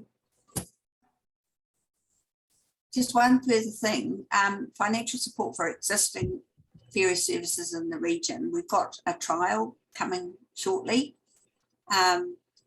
And I was wondering if that becomes viable, whether we're just going to leave that as a commercial service or whether we would consider some future service deserving some subsidy. So I just wonder whether we are limiting ourselves by saying existing ferry services. I guess the policy intent of that is just to endorse support for the existing one, which is obviously providing essential access for the residents of Matakana Island. I guess assessing the viability of new service proposals, we are having a policy to encourage robust analysis before we commit funding to those. But I think there's also a question around exempt services and our processes for analysing and registering services that may have an impact on the public transport system. So that might be a policy area we have in the plan. I don't know if James wants to step in and provide further comment, because I think he's probably encountered this issue recently. Oh, look, living and breathing this one at the moment. So yes, Councillor Jane, you're absolutely right. There is this proposed trial ferry service which is being promoted by the Wednesday challenge. Just to be very clear, as I'm sure you know, that is proposed as a short-term exempt service under PTOM. So there will be no regional council support for that trial, but we will be looking very closely at the results of that trial if it does go ahead, because clearly that will provide an indication of the appetite that the travelling public have for using ferries as an alternative to other modes. We've previously discussed the need to essentially undertake a feasibility study to bring together all the work that's been done, for example, by Priority 1, and also previously some work that was provided by Fuller's Ferries, working out whether they could provide a commercial service or not. And I guess one of the things that I would be quite interested in feedback on, in terms of any future council support for a permanent regular ferry service, what is the appetite that that people have for that? We clearly put a lot of money into our bus services already, and I would certainly like to see more fare income to offset that subsidy we provide. So are councillors, in theory anyway, up for subsidising additional services if they provide the social, economic and environmental benefits that we hope they do? So it's an open question. I don't have any firm views one way or the other, but very interested for people's thoughts on it. Okay, we'll invite. Chairman, is Norm still with us? Yes. Norm Lyle here. You used to have some very profound thoughts on the subject of ferries from your neck of the woods. Are you happy to share them with us again? I mean, I'm all for getting on a ferry, but who's going to do it? And where are you going? If you're at Mokoroa, you want to go to Tauranga, that's fine. But you would then have to get on a bus if you wanted to go to Greaton or Tauriko or wherever. So I just, people not using the present system, and I look at the Mokoroa buses, I'll be interested to see what the latest figures are on them, because they look pretty empty. And so from the novelty factor, from the enjoyment factor, yes, but from the benefits other than those, I really struggle. Thanks, Norm. We go to Commissioner Selwood, followed by Councillor Thompson. Thank you, Chair. Just really an anecdote. I've been a converted public transport user over the last month or so, being Cardiff and Tauranga. Has your Tesla broken down? No, it's in the South Island. But I've been commuting from Mount Maunganui into the city, and I have to say that it's a fantastic service. Couldn't ask for better. The buses are great, the drivers are great, the price is ridiculously low. And I'd be quite willing to pay more than what I am. And I even get it free now as a Gold Card member after 9, but I was only paying $2 before 9. Then if I have a choice of a ferry across, well, that sounds fantastic as well, but you're really starting to, the patronage on my bus going in, the best day was 5. Most days it was between 1 and 3. Sometimes I was the sole passenger on that commute from the Mount to the city in the morning peak, which absolutely floored me. But I guess my point is, to commend the service, but also you can have all the service planning and design in the world, and I think you couldn't really design a better service than we have from the Mount to the CBD, but patronage is still low. So there's another series of issues that we have to incentivise, encourage, promote, demonstrate the benefits. Projects like the Wednesday Challenge, I think, are fundamental to that, and I'm delighted that we're all supporting it because it is a great service. We appreciate those comments, Commissioner Selwood, and I think you express the frustration a lot of us feel. The service is better than a lot of people believe it is, and I think it is, as Councillor Paula mentioned earlier, beholden us to get our message out there, perhaps in a more rigorous way than we have. We can actually have got a lot to celebrate, and yes, we've got a lot to improve. I don't disagree with that at all. But I think we've got to try and get that balance right between not talking ourselves down and saying everything's, really rubbish, versus being realistic and sensible about where it's good now and where it needs to improve. So we're certainly thinking about that very closely as part of our comms message, and really happy to work with colleagues through the TSP and the City Council to get some more positive messaging out there, because as you say, the experience is often better than people believe it to be, and hopefully the Wednesday challenge will get a lot more people actually realizing that things are much better than they perhaps had thought they were. So thank you. Great comment, James. Thank you for that. Councillor Thompson. Yeah, thank you. Well, firstly, someone please take a screenshot or a video clip of what Commissioner Selwood just said. That would be the best PR we could ever have. And if it could show on prime time TV or whatever, then go for it. That was fantastic. Thanks so much. Look, I just wanted to follow up on Councillor Neves' point under service planning principles, and the second point, network hierarchy. Is that all of that wording, is that really about intra-community smaller bus services? Because if it is, it needs to be really explicit in my view. I want to see us really saying, yeah, we're going to have direct routes, but we're also going to be having intra-community smaller bus services. Is that what that wording is about? So I guess in the principles, that's sort of a general principle around having a network hierarchy where you have a layered network or a series of services that connect as a network. And then I guess it's to be read in conjunction with the service classification information and policy 2.2, where we start talking a little bit more about the trade-offs that need to be made between those direct services that I guess maximise patronage on key corridors, and those coverage services which provide that wider network of access for people within the communities. So the different types of services in the hierarchy will fulfil different roles within that network. So we're looking for our express and primary services to be those direct high patronage services, and then our connector and local and regional services to provide that coverage function, which is allowing people to access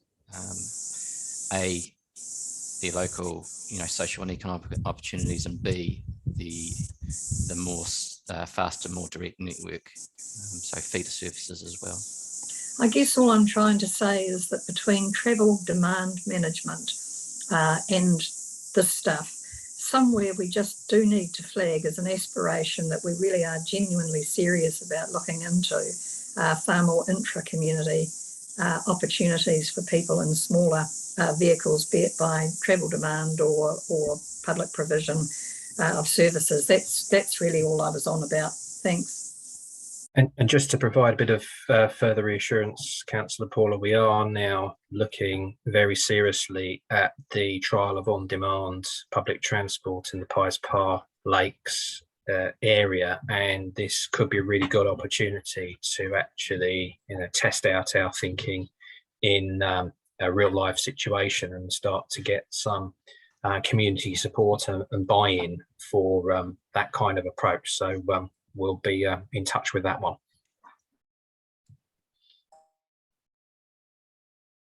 Any further feedback on this section?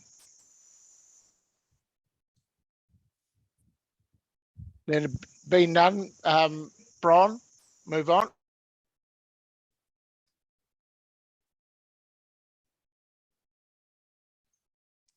Okay, so the third area is area of service and infrastructure delivery. So these are policies covering how we actually deliver our public transport services and infrastructure. Most of the policies in here are fairly technical in nature, so that they're really designed to cover off on things like legislative requirements around due process, how we procure things, what sort of standards we set various things. So there is some link to some things we've already discussed or discussed previously in the workshop. For example, vehicle sizing might be coming into, for example, our vehicle accessibility or infrastructure standards. Yeah, so I have put together a policy proposal for infrastructure quality, which is probably quite a sort of a key topic for members to have a look at. So I thought I'd run through that just to highlight that. So this is the draft policy in the plan. You'll see that it has 4, I guess, key tenets that we'd like to emphasise. First of all, ensuring that high quality end-to-end journey experience for customers. So that's around that seamless journey provided by infrastructure and facilities plus services. To give effect to national best practice public transport design guidance. So the specific reference is the Waka Kotahi design guidance that is under development. There's also a link to some policies further in the plan within the customer experience section. So they cover off on accessible journey, safety and personal security, legibility and amenity. So some of those key qualities of infrastructure that we'll be looking to promote. And then finally, and quite importantly, is that the infrastructure will support operational and efficiency of reliability of public transport services. So that's that whole, if we're going to get more people using public transport, it needs to be fast, efficient, reliable. So the infrastructure needs to support that objective. Yeah, so happy to take feedback or comments on that. Open it up for feedback.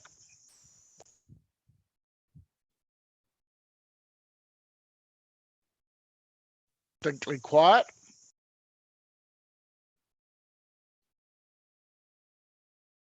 Councillor Nees. Any comment I would make that, you know, we have had an issue with timing.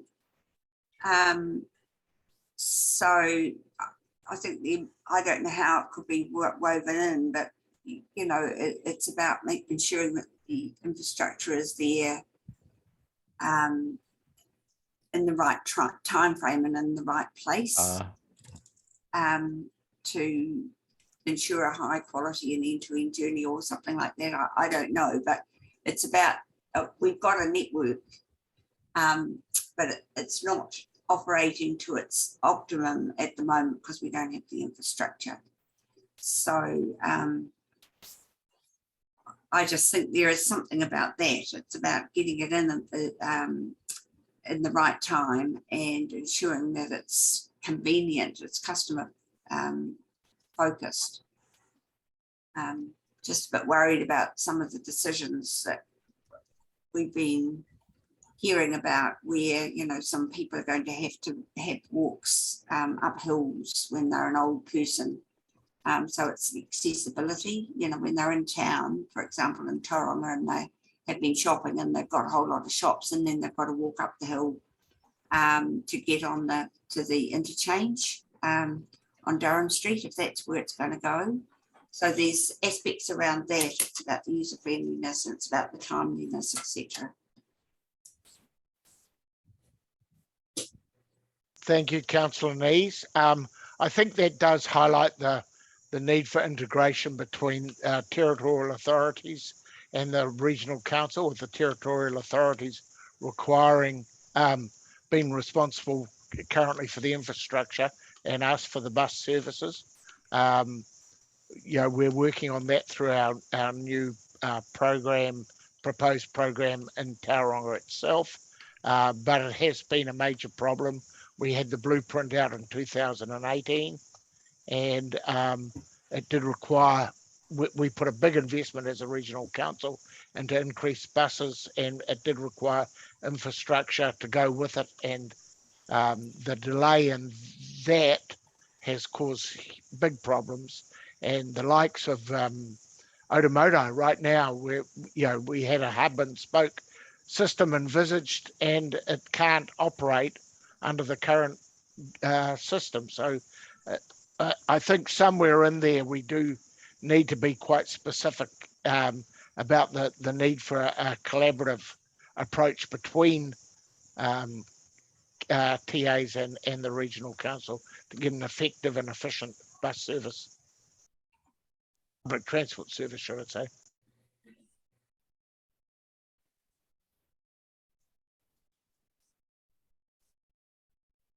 No more comments from anybody? If not, we'll move on. Okay, so the next policy area is the new one, public transport and land use integration.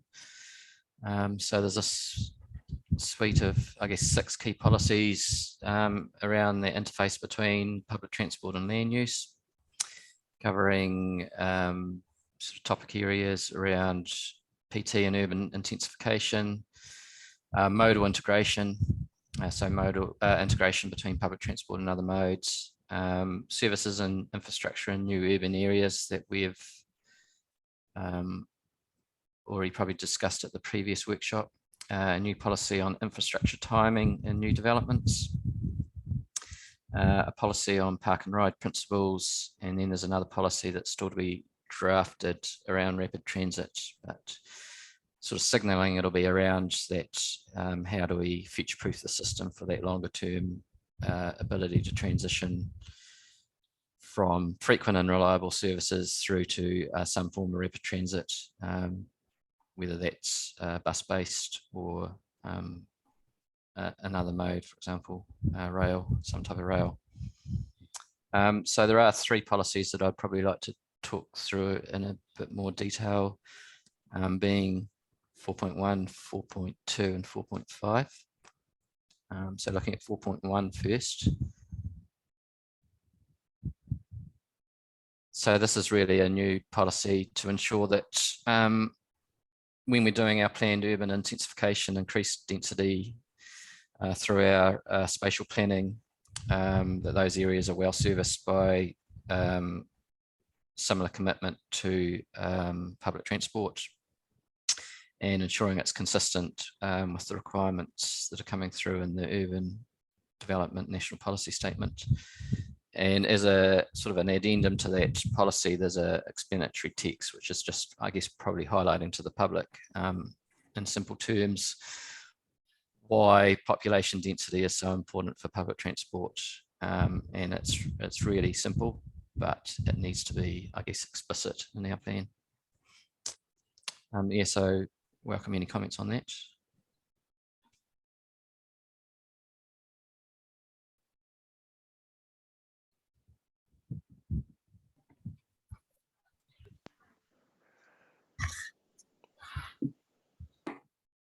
Through the chair, Commissioner Selwood has his hand up. Sorry, I just, Chair, I just wanted to say I think this is all really good stuff, and the policies on 26 go to the heart of the previous commenters. I think the initiative that is currently underway or just started of a joint public transport committee for Tauranga will be central to achieving that better integration that has been achieved in the past. And these policies all support that direction. So I really like the sentiment around population density and explaining that to community. And it reinforces the discussion that we had earlier about the development and growth in Tauriko and that entire corridor from the west to the city and how we can leverage that opportunity.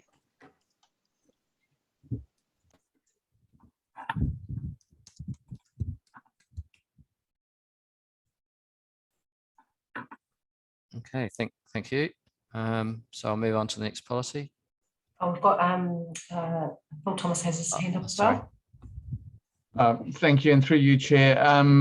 Thanks for the look. Like this is great. I think as you said, it's sort of a no-brainer, but we do need to spell it out, and we do need to make sure that we're looking at this when we do any reviews. I know that we're hopefully looking at this, and with the review going on routes and in Rotorua at the moment. And I know that the team doing that is now liaising with town planning part of Rotorua Council, and I think we always need that connection between various departments or various groups working within a council, so that we're pulling everyone together, and we've got the public transport teams working with planners, and that, you know, we make sure we are aware of where intensification is planned for as much as where new housing is planned for. So well done. Thank you. Any further comments? We move on. Okay, so policy 4.2 is the modal integration policy. So obviously it's promoting that integration between public transport and other modes through a range of different measures. Clearly, as a regional council, we'd be relying on our partners to implement the majority of these measures within their own responsibilities, probably with the exception of number 3, where we can deliver bike racks on buses. But yeah, I guess the rest of them are fairly straightforward and things that are highlighted in some of our planning exercises that we've already done. Yeah, so again, yeah, happy to receive any comments on that. Any comments from anyone? Thumbs up from Commissioner Selwood, and we have Councillor Nees, then Councillor Thompson. Just we mentioned about providing bike racks on buses. Do we provide spaces for people to take their scooters and e-bikes, etc.? Sorry, what am I looking at? Like an e-scooter. Does that go on a bike rack? In the design of the bus, do we need to ensure that, you know, we've got an area where people can take their luggage, can put their e-scooter, etc.? I think, well, within, you know, the requirements for urban buses, which is the Waka Kotahi standards, is certainly they're framed around accessibility for people with impairments, physical impairments. So definitely the design profile is around getting a wheelchair onto the bus and able to maneuver within the bus, and different, you'll see that if you use public transport, there's different configurations of buses. There's some buses have quite substantial luggage or cargo bays in the front area, plus wheelchair accessibility. So I've seen people with school kids in particular finding innovative ways to get things like scooters and stuff on. Yeah, so I think that's probably the key criteria, is around you know, having that space for mobility impaired people, and I think that's probably one of our key considerations when we're thinking about smaller buses as well, because many of these buses are currently designed because we want to be inclusive and enable physically impaired people to access public transport along with everyone else. And that's why we need plenty of time in our planning for, if we are going to go to a smaller EV, for instance, so that we actually make sure the design is fit for purpose for our region. Councillor Thompson. Yeah, and just following up on wanting to empower, you know, mobility impaired persons, etc. Are dogs allowed on buses? James? Yep, service dogs are allowed on buses, is my understanding. Yep, and we used a dog to promote our accessibility concession a number of months ago. So yeah, it's certainly something we allow.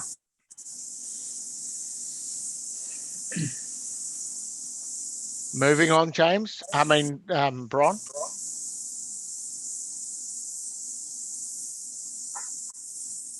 Okay, so the final policy within this area that I just wanted to touch on was the sort of a new park and ride policy.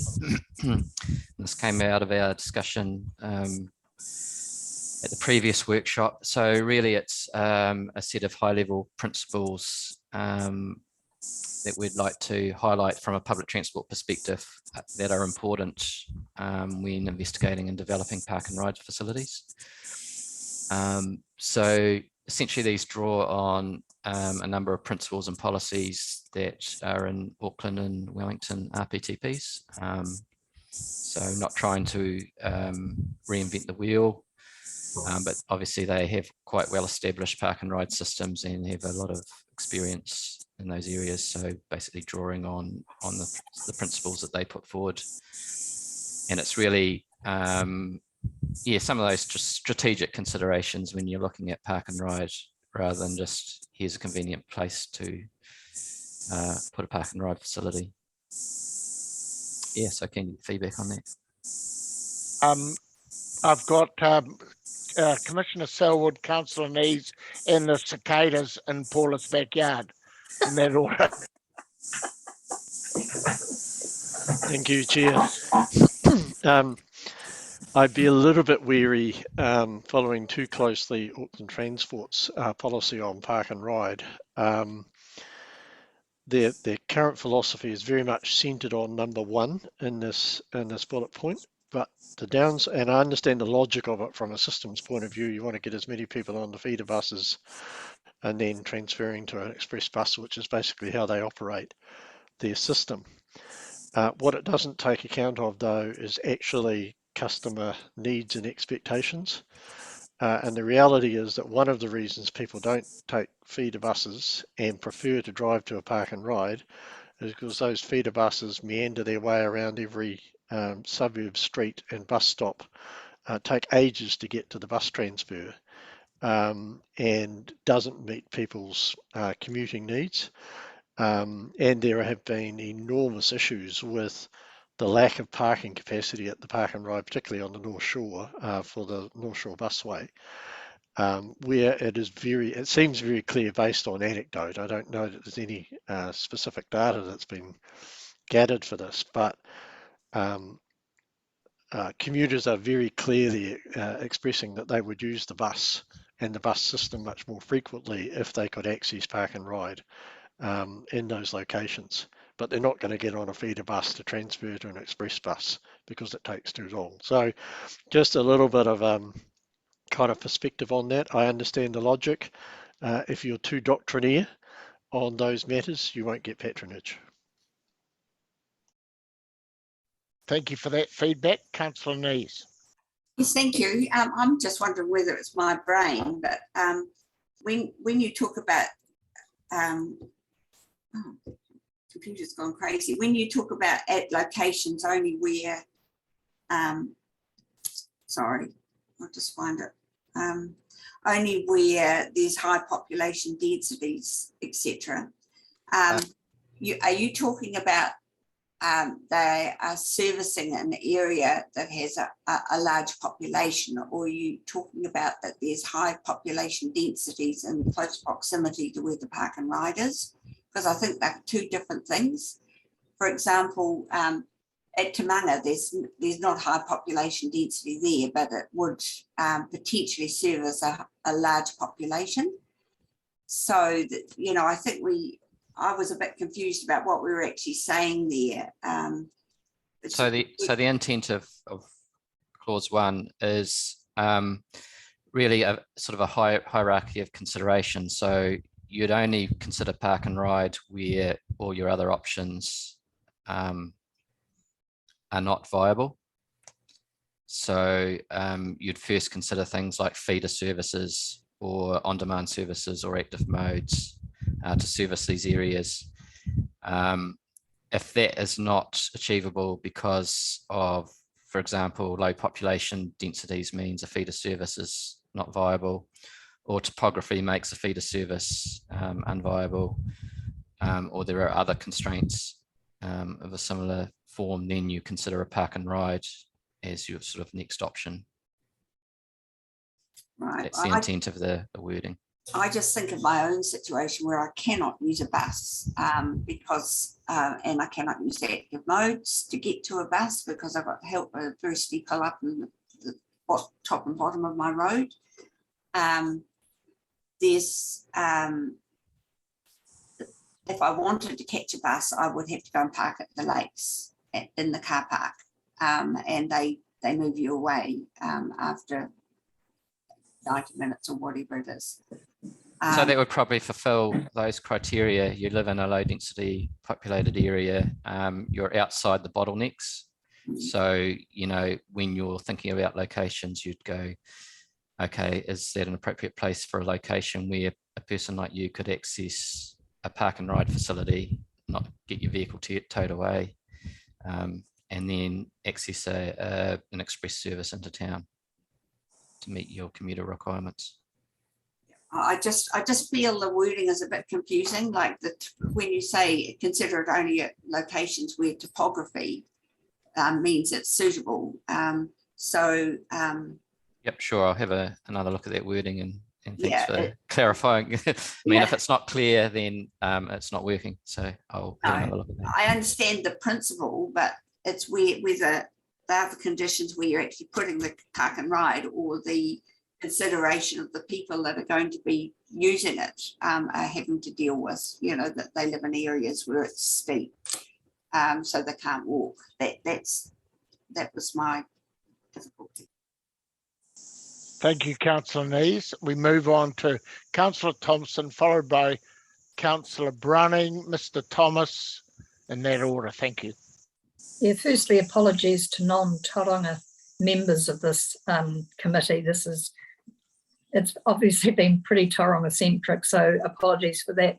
But Bron, can you just tell me, if Tauranga City was ever to get a CBD cake tin, like in Wellington, which one of these would be applicable for park and ride services? CBD cake tin as in a stadium. As in the Hurricanes home. Yeah. I guess you wouldn't. Are you envisaging that it has a park and ride facility at the stadium? No, what I'm saying is if there are, you know, like number Roman numeral 6 says about future land use plans. Well, let's say, for example, that into the future there is such a thing as a CBD stadium, for example, or something of that ilk. What's the applicable park and ride policy so that people coming from every origin has an opportunity for well, not every origin, but has an opportunity to get on board? I guess, yeah, the intent of 6 is really keeping visibility of our long-term land use plans. So if we did have as part of our spatial planning or whatever, have a stadium facility in the future, or, you know, sort of penciled in for the future, when we're making decisions about park and ride facilities now, we would certainly need to be cognizant of that. And I don't think any of the other principles would foreclose on that option, because I think, yeah, the key direction is having those park and ride facilities at the urban fringe ahead of the bottlenecks so that people can complete their journeys to a central area, whether it's a CBD stadium or farmers development, using the public transport network. Okay, thanks. Thinking aloud here, I wonder whether we ought to consider the more explicitly the provision or otherwise of car parking associated with any of those large scale developments, because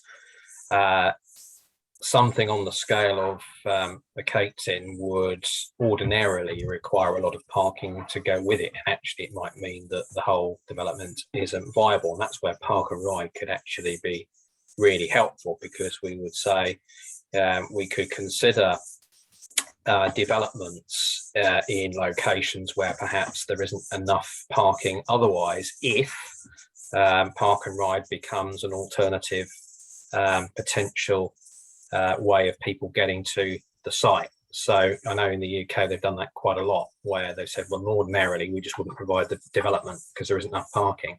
But if we provide the parking somewhere else, get a good bus service to and from it, then that actually makes it more viable. So maybe something we can consider around how we consider look at that parking provision elements of it might be a good idea.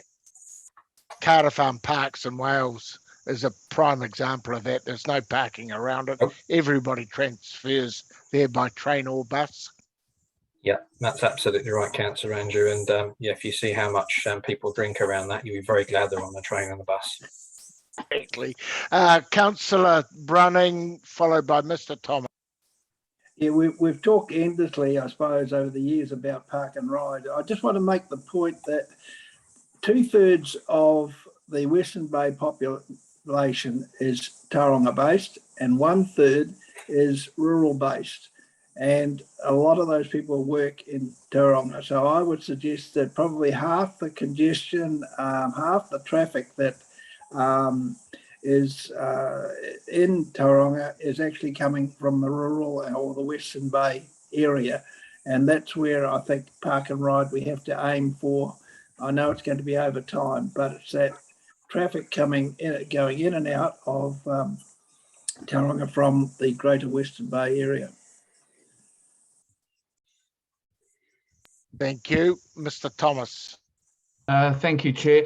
Yeah, look, I'm just on this description of where we would look at locations for park and ride as well. And I think we need to distinguish between a park and ride that is servicing a rural or isolated community. And Mayor Turner covered this in her chat message that she put up earlier on, and where it is a park and ride for an urban environment. And I'm going to use Rotorua as an example, where our bus routes end at the airport. We have a large but low density rural population that drive into town every day. So it might be appropriate to have at the airport, which is verging on a high density area, a park and ride there where all the various lakes and other rural areas come in, park and go into town. In an urban environment, it's different. And I think of Pororua, and they are rail networks, but they have a park and ride at the Pororua railway station, which is for the urban area. So it's quite a different requirement. So I think rather than specifying the population density of where the park and ride is located, it's more important to be looking at the populations that the park and ride would serve. So rather than about where it is located, it's about who is coming into it. Thanks. Just to comment, I think the same principles apply. I guess the intent of this is to capture that wider catchment at the urban fringe. So the Rotorua Airport example is you're on the urban fringe and your desire is to go into town. And if that's your desire, then there might be a case for a park and ride facility there to access our bus services. So I think the same principles apply. I don't think we're making a requirement around population density. It's only if population density means you can't actually service that area through public transport itself, the next option might be a park and ride. Yeah, and look, I think you're right there. I think it's just coming back to it's a little bit unclear, as Councillor Nees covered off, mentioned earlier on. It could be clearer how it's worded. We've got to remember that the public will be reading this and taking their interpretations, which is often very different from ours. They don't have the background knowledge of what we've talked about. Yep, noted. Well said. So we now have Commissioner Selwood. Apologies to speak again, but I think policy number 1 may preclude, for example, the potential for a park and ride at around Tamanga Bayfair, because you could argue that you could provide a feeder bus service from Papamoa but the question is whether or not that would be adequate to get the end-to-end journey satisfaction that our customers might use. And so that's why I'm nervous about that one. Does it mean that we might preclude such an option for consideration? Yeah, that's a good point. I think, yeah, that probably requires some more detailed analysis around whether that's the best location for a park and ride. Obviously, you ideally want to have capture commuters for as much as their journey as possible. So perhaps ideally you don't want people from Papamoa East driving to Bayfair, then catching a bus into town, because that will contribute to sort of growth and congestion in that part of the network. Maybe the ideal is to have it further out, and then having express service right through to town, if you've got the infrastructure to support that. So yeah, it's a good example to test the policy, I think. Yeah, you're absolutely right, Brian. I think maybe we ought to look at the wording slightly there, and whether reference to only is something that we perhaps might want to soften a bit, just so we don't exclude things in our policy, but we try and make it clear that there are certain circumstances which would favour consideration of park and ride, maybe something like that. Yeah, maybe turn it into the positive, Yeah. i.e. prioritise areas that, you know. I think that's right. Good thoughts. Yep, Councillor Nees. Comment about the Tamanga example. You're not just going to be pulling people from Papamoa. You'll get people from Welcome Bay coming through on the back road from Welcome Bay to Tamanga. You'll get people that live between Te Puke and Tamanga, who'll come off on Sandford Drive and park and then catch the bus into Tauranga. You're going to get people that are just sort of shooting across Sandford and parking at Tamanga, so they're not caught in all of that traffic tangle at Bayfair. So we want to have it in locations where we're confident that it's convenient for people to get there and maximises the number of people that will transition onto a feeder service to get them into the CBD. You know, people aren't going to drive from Welcome Bay to Papamoa to park to catch the bus. You know, it's got to be at a convenient location. I think we've had a pretty good go at it, Brian. There's a little bit of wording needs tidying up, but I think this is high level, and that's where it should be. Any closing comments by anybody? Brian? Thank you. Yeah, good feedback there, and certainly have a look at that, another look at that wording, and try and soften it and make it more widely applicable. So almost there. The fifth topic area is customer experience and information, and you'll see there's a suite of 6 policies on improving customer experience and use of public transport, covering off on the accessible journey, safety and personal security, legibility and amenity, which we've already referenced in relation to the quality of infrastructure. And then there's a couple of policies, important policies around marketing and promotion and branding. And you'll see in the draft document that a number of key linked actions have already been identified, but I think there's more scope to identify more actions. I think we've had an internal workshop where we've had some good suggestions around marketing and promotion and branding in particular, but open to feedback on these draft policies. Any comments on this group of policies?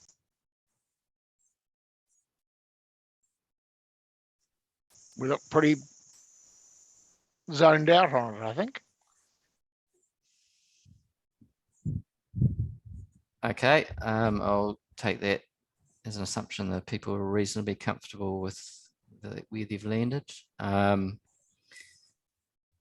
You've all been saving yourself for fees and pricing, haven't you? So this is the last topic to cover. So you'll see that I've worked up a number of policies in this area. So that's, I guess, trying to promote use, achieve that equitable access, that's what I'm trying to say, while also bearing in mind financial performance and sustainability. The topic areas cover a set of fair principles, a simple policy around fare structure, some fair pricing initiatives to explore, the key relationship between fares and parking policy, sort of a policy direction on fares for school students, and there'll be a policy on reviewing fares. So there's a couple there that I really wanted to probably look at in a little bit more detail with members. The first being the policy 7.4 fares and parking policy. So the policy direction is fairly simple, but it's really around ensuring that those parking policies in high demand areas in Tauranga and Rotorua that are served by a really good regular public transport network support mode shift in favour of public transport. And then there's an explanatory box there around provides a bit more detail around that particular relationship between bus fares and parking costs and why people are so price sensitive to changes in both of these areas. So yeah, happy to take feedback on that draft proposal. Commissioner Selwood. Yeah, unexpected. I mean, unsurprisingly, I would also highlight it's the total cost of movement, so the cost to drive as well as the cost to park. So we're very focused on parking, and I understand that, support that. But the decision to catch public transport also relates to the cost of running your car or taking the trip. So the price of a trip would be very material here. Road pricing, in other words. When people already own an asset like a car, they tend to want to use it because the marginal cost of use is quite low. And so getting all of those considerations, it's actually relatively cheap to fill up a car as compared to every day paying a $2 bus fare each way. So those are the things that are going through users' minds, particularly when I've already invested a lot of money in a car kind of thing. So we need to understand the total cost of ownership and the cost of driving.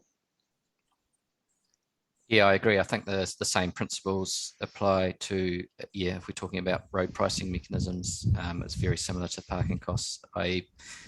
It's a direct cost that is in front of people as they make their trip. So they're much more price sensitive to that than to a sort of a sunk cost. And, I've got a car, I've got a rego, I've got fuel in it.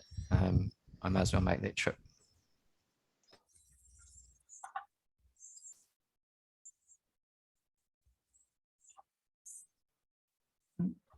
Thank you, Chair. Look, with this, I can totally see it for Tauranga. I'm not convinced that there is quite the same correlation in Rotorua. And like it's very obvious where the requirements of parking is very hard, and in Tauranga, a number of areas. There are a number of times when I've come over to regional council where I've had to drive around for a bit to find a park.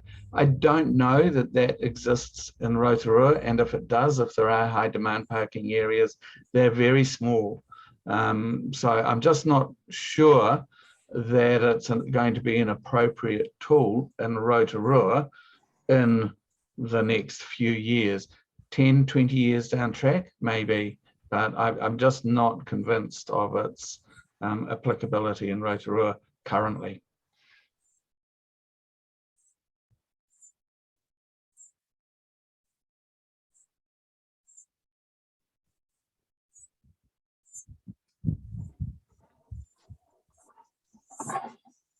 my Chairman, we've got yeah, I have. I've been using my space bar to unmute myself and it didn't work then. So I said fair comment to Phil and then welcome Councillor Thompson. Thank you, Mr. Chair. 7.5 school students, Roman numeral 3, financial sustainability. What's the ambit of that?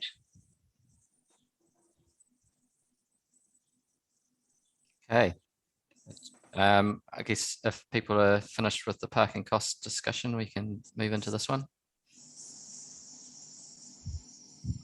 All right. Councillor Thompson, in answer to that, I guess it's kind of a balance of these considerations. So we've got our fair principles, and we've got that consistency with Waka Kotahi funding policy, and I guess a third consideration that's in the draft proposal is financial sustainability. Can we sustain a system of fare free travel, whatever its design is sustainable financially for ratepayers and the council, then that's that consideration. Yeah, look, I just want to flag that I think we need far more discussion around how we're going to work through that particular matter. Are there any trade-offs, you know, for example, that are going to need to be had? And let's be transparent about those. I just don't think that we have really yet had a good discussion around what we mean by that and how we're actually going to apply it. So I just wanted to flag that, that going forward, I do think we need to have that discussion. It's the same thing about subsidisation. I don't think we've yet got had sort of enough discussion around the ambit of that and what the framework for consideration is going to be, including trade-off decisions. So if I could just use this opportunity to flag that I think we need more discussion actually around that. Thank you. Yeah, just to comment on that, I think we've got a sort of a key piece of work is the fare review. So while the RPTP is sort of highlighting a general policy direction, the nitty gritty around some of these areas that it touches on would need to be worked out within that comprehensive fare review. What we can do is identify that as an action in the plan going forward.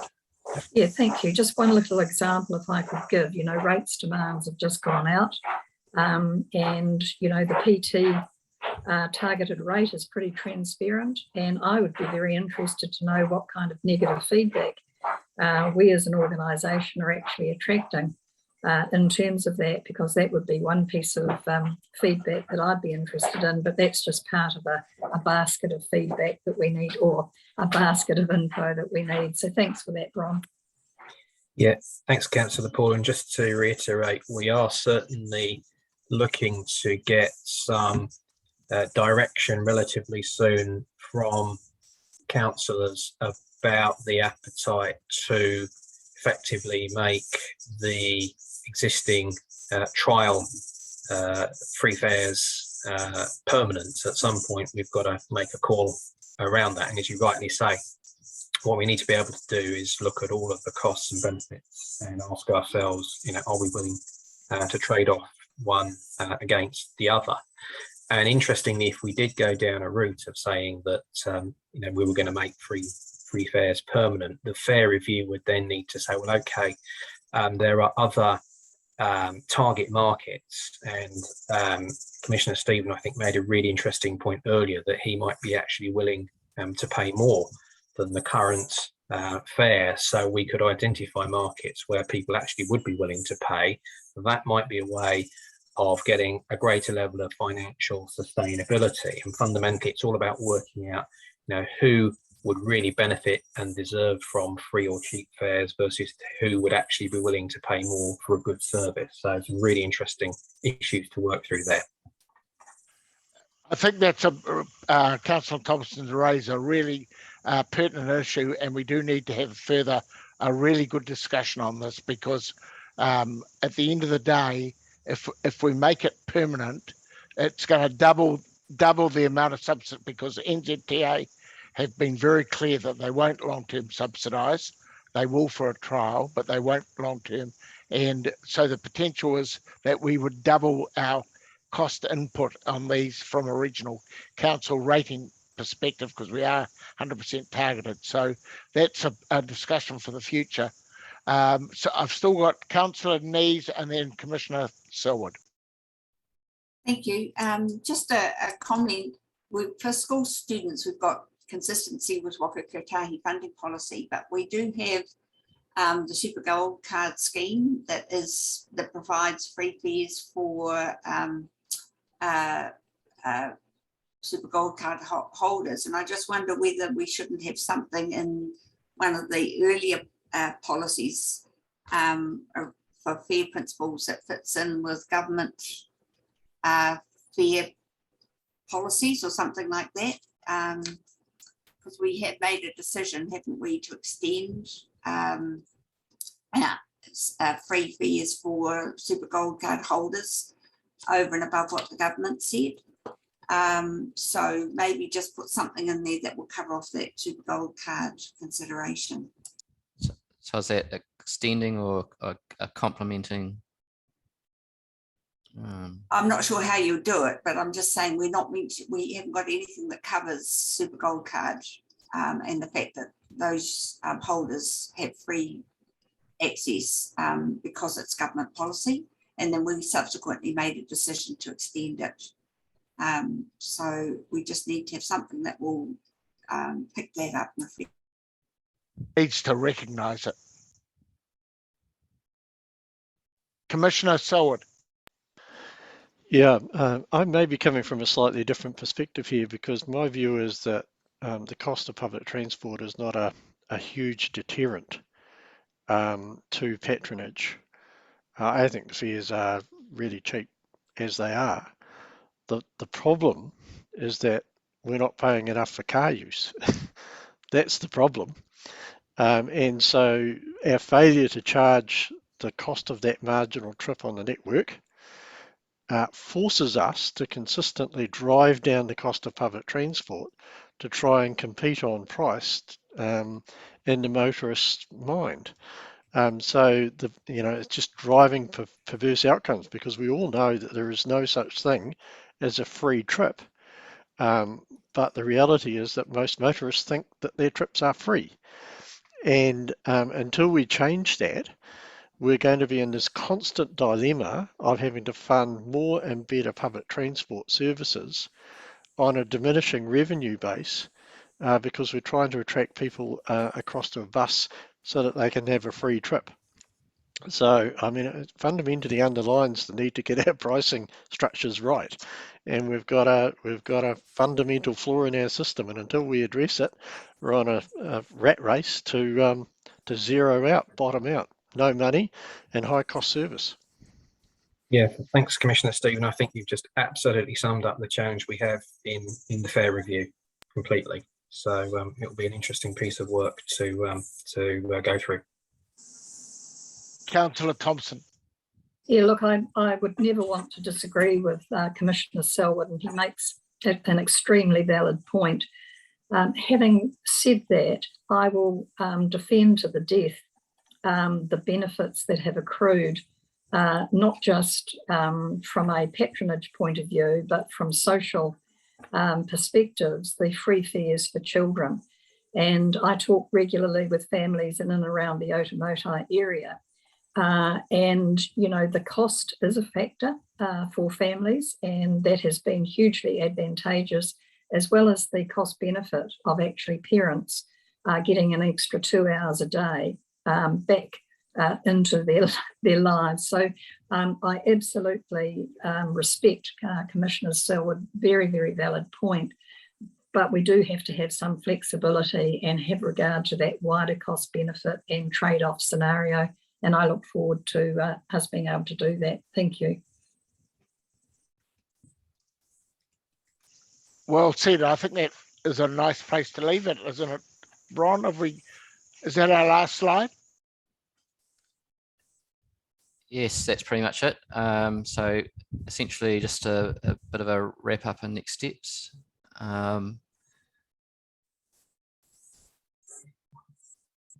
If anyone, I guess if anyone had any last thoughts on any of the content, now's the time to provide them. Otherwise, I might get hopefully one of my colleagues, maybe James or Namusa, just to give a sort of a summary wrap up of the key themes that have been talked about today.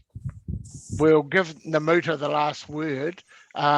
Just before that, Councillor Thompson, keep it brief, please, because we're getting within 5 minutes of my deadline. And then Councillor Brunning. Yeah, certainly, Chair. I just wanted to agree with Councillor Neese's opening comments that I'd like to show our appreciation for the staff effort that's gone into these 3 workshops and, you know, how responsive they have been. So thank you. Thank you.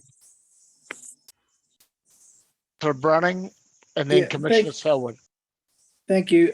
Just thinking through things more, and we've been talking about park and ride, and we've been talking about, you know, hubs, and it sort of occurs to me, it's not a new occurrence, but if we were, and this is a longer term plan, if we were to channel our efforts into those areas that were nearer the rail system. We're not ready for rail yet, but if the likes of Apata, Omokoro, Te Puna, Otamotai, Central, Tauranga Central, and if say the bus depot was right down by the rail, you'd also have the possibility of ferry service to the Mount.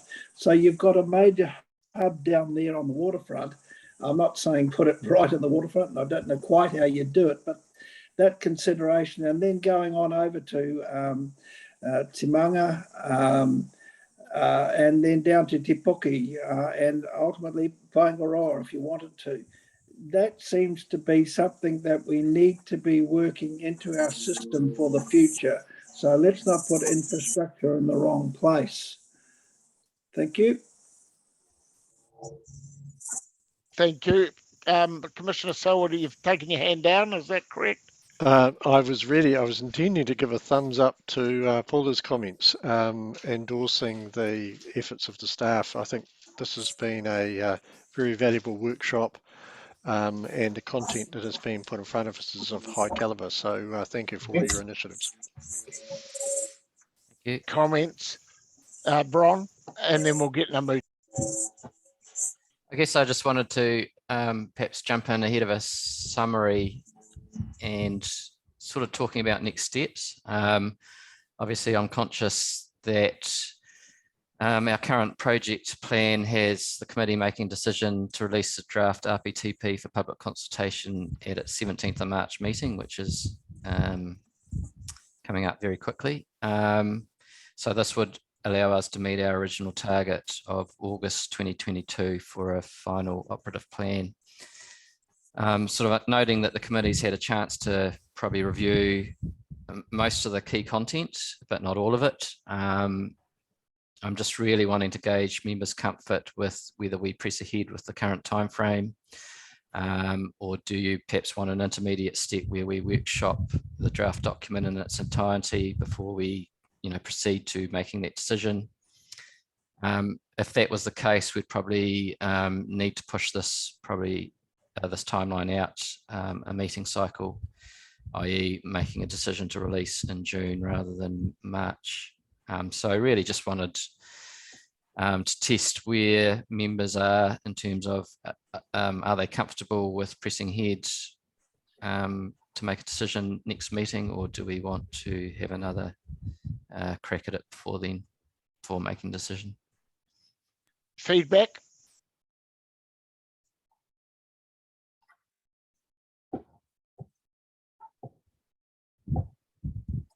There are quite a few gaps in the document, and we haven't really had a chance to talk about, for example, if Councillor Thompson's suggestion is picked up where we have more of a section around the Eastern Bay and Rotorua. We've already got Tauranga, we've discussed Tauranga at length, but I would think if we haven't got any pressing, we absolutely have to sign it off in June, a workshop to consider all of their gaps, all of the other areas might be worthwhile. Is there any reason why we absolutely have to target June for sign off, Brian? No, I think the only real directive in the legislation is as soon as practicable after the RLTP's been finalised, which was last June, and we've pretty much kickstarted the process straight from there. You know, bearing in mind we are currently in a COVID pandemic, I don't think there's any sort of rational person would say we're not meeting those requirements. So that, yeah, I guess there's no real key driver to delay it to a subsequent meeting. It's really just whether people want to get the process delivered now, here and now, or want that opportunity for a further workshop.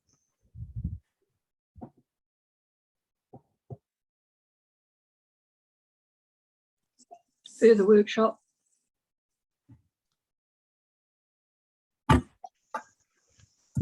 So we've got someone, was that Paula said further workshop, was it?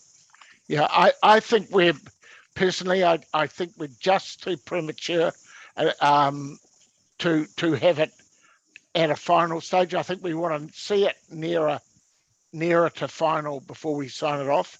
I noted Judy Turner's, Mayor Turner's comment in the chat saying that if it's a Tauranga Western Bay plan, it's fine. But that's, I take from that the inference that it is bigger than that, and it has to be a regional plan, and we have to think about how we deal with that. Others' views before we get a sum up? Yeah, I agree. I think, you know, we have addressed Tauranga today. We knew it was going to be a Tauranga meeting, but we haven't given justice to the wider region, and that needs to be addressed. And there were quite a few issues raised today, I think, that we need to be satisfied are successfully brought into the document. So I think another workshop would be worthwhile. Thank you. Mr. Thomas.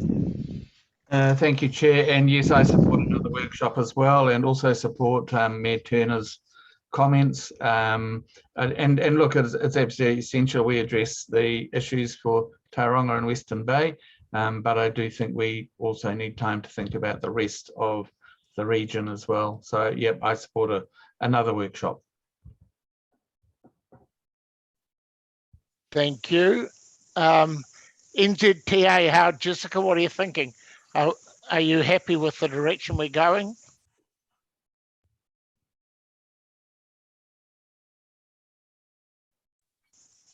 Apologies, tech issues. Yeah, look, I am really happy with the direction we're going, and I think I do support it. It feels like there are a few things yet to be worked through. I think we're in a great direction though, so I can see the benefit in that further workshop. Thank you, appreciate that comment. Okay, so it looks like there's a consensus for one more workshop, so that will just change the timeline a little bit. If you're happy with that, Bron, we'll get Namuta to just do a summary. Is that where we're up to? Yep, I'll just revise the timeframes and work towards another workshop. Thank you, Namuta. Well, kia ora everyone. So just in terms of a quick summary of some of the key points that we've heard today, you recall we started out our conversation in terms of the request for having more greater context and more information up front about the issues ahead of us and the opportunities, including the tools such as funding. You asked us to focus on be clear on who we are targeting in terms of commuter traffic and schools. There was the recognition of the importance of the different needs for isolated communities and across the region focus. You noted the importance of community input. There was support for the vision. There was good discussion in relation to road pricing. We had a discussion in relation to the Tauranga and Western Bay components, and there was a question around whether Tauriko should be included in the map or not. Under the mode shift policy and carbon reduction, you asked us to think about smaller vehicles and requested bus decarbonisation, getting more information in relation to that. You asked us to include road pricing in the wording of the policy and adding implementation to the mobility as a service. In terms of the service planning and design, you asked us to consider inclusion of right-sized buses and considering health aspects linked to greater outcomes. You asked us, we talked about ferries and the need to consider some of those exempt services and how we might accommodate that within the policies. You asked us to ensure that the inter-regional, inter-community travel was included within the policy. In terms of the services and infrastructure delivery, you were keen for us to look at the timing of infrastructure to ensure it was at the right time, at the right place, and it was focused, and there was a note around the importance of accessibility. There was a note in relation to the importance of the integration between local councils and regional councils in delivery of this. In terms of the public transport and land use intensification, there was support for having that in there. Again, there was the request to be clear in terms of that integration between regional council and territorial authorities. In terms of modal integrity policy, there was a question around the scooters and being able to accommodate those within the buses. I had a good discussion on park and ride, and you've asked us to really relook at that first policy to see if we can make it clearer to broaden it out. So we will have a good look at that.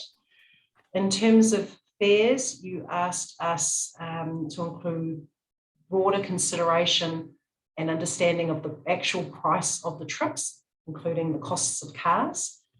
There was the need and desire to have a bigger conversation about school students and financial sustainability. There was a request to link have some consideration of the Super Gold card and the link with government fare policies. And then under the fares as well, there was a discussion around the dilemma of having cheap fares and the trade-off between actual costs of cars. And then there was a final point in relation to ferries, buses, rails needing to be integrated and needing to ensure that the infrastructure is provided for those. So that's the summary that I had. Well done, you. Paula. Yeah, I just wonder, would it be possible for us to get a copy of the slides with staff notes? Because despite the fact that Namuta's summary was absolutely excellent, I would like to just track some of the other matters that Bron noted in his slides under the notes section. So if we could get a copy of that, I'd be very grateful. And congratulations to you, Mr. Chair. You're only 7 minutes late. So that's pretty good. Well done. Anyway, thank you. I thought today everybody participated in a really positive manner. And it's easy to be negative and look at empty buses and think we've got major problems, but we've got the bones of a really good network, and we just have to grow on it. So I really appreciate all your participation from right across the region, and it's that viewpoint from Whakatane, for instance, is absolutely crucial, that we don't forget that our region is bigger than just the Western Bay. So thank you for your participation. We haven't forgotten it. Thank you, staff, for your input. Really good. And thank you all and sundry. Let's go and have some lunch. Thank you.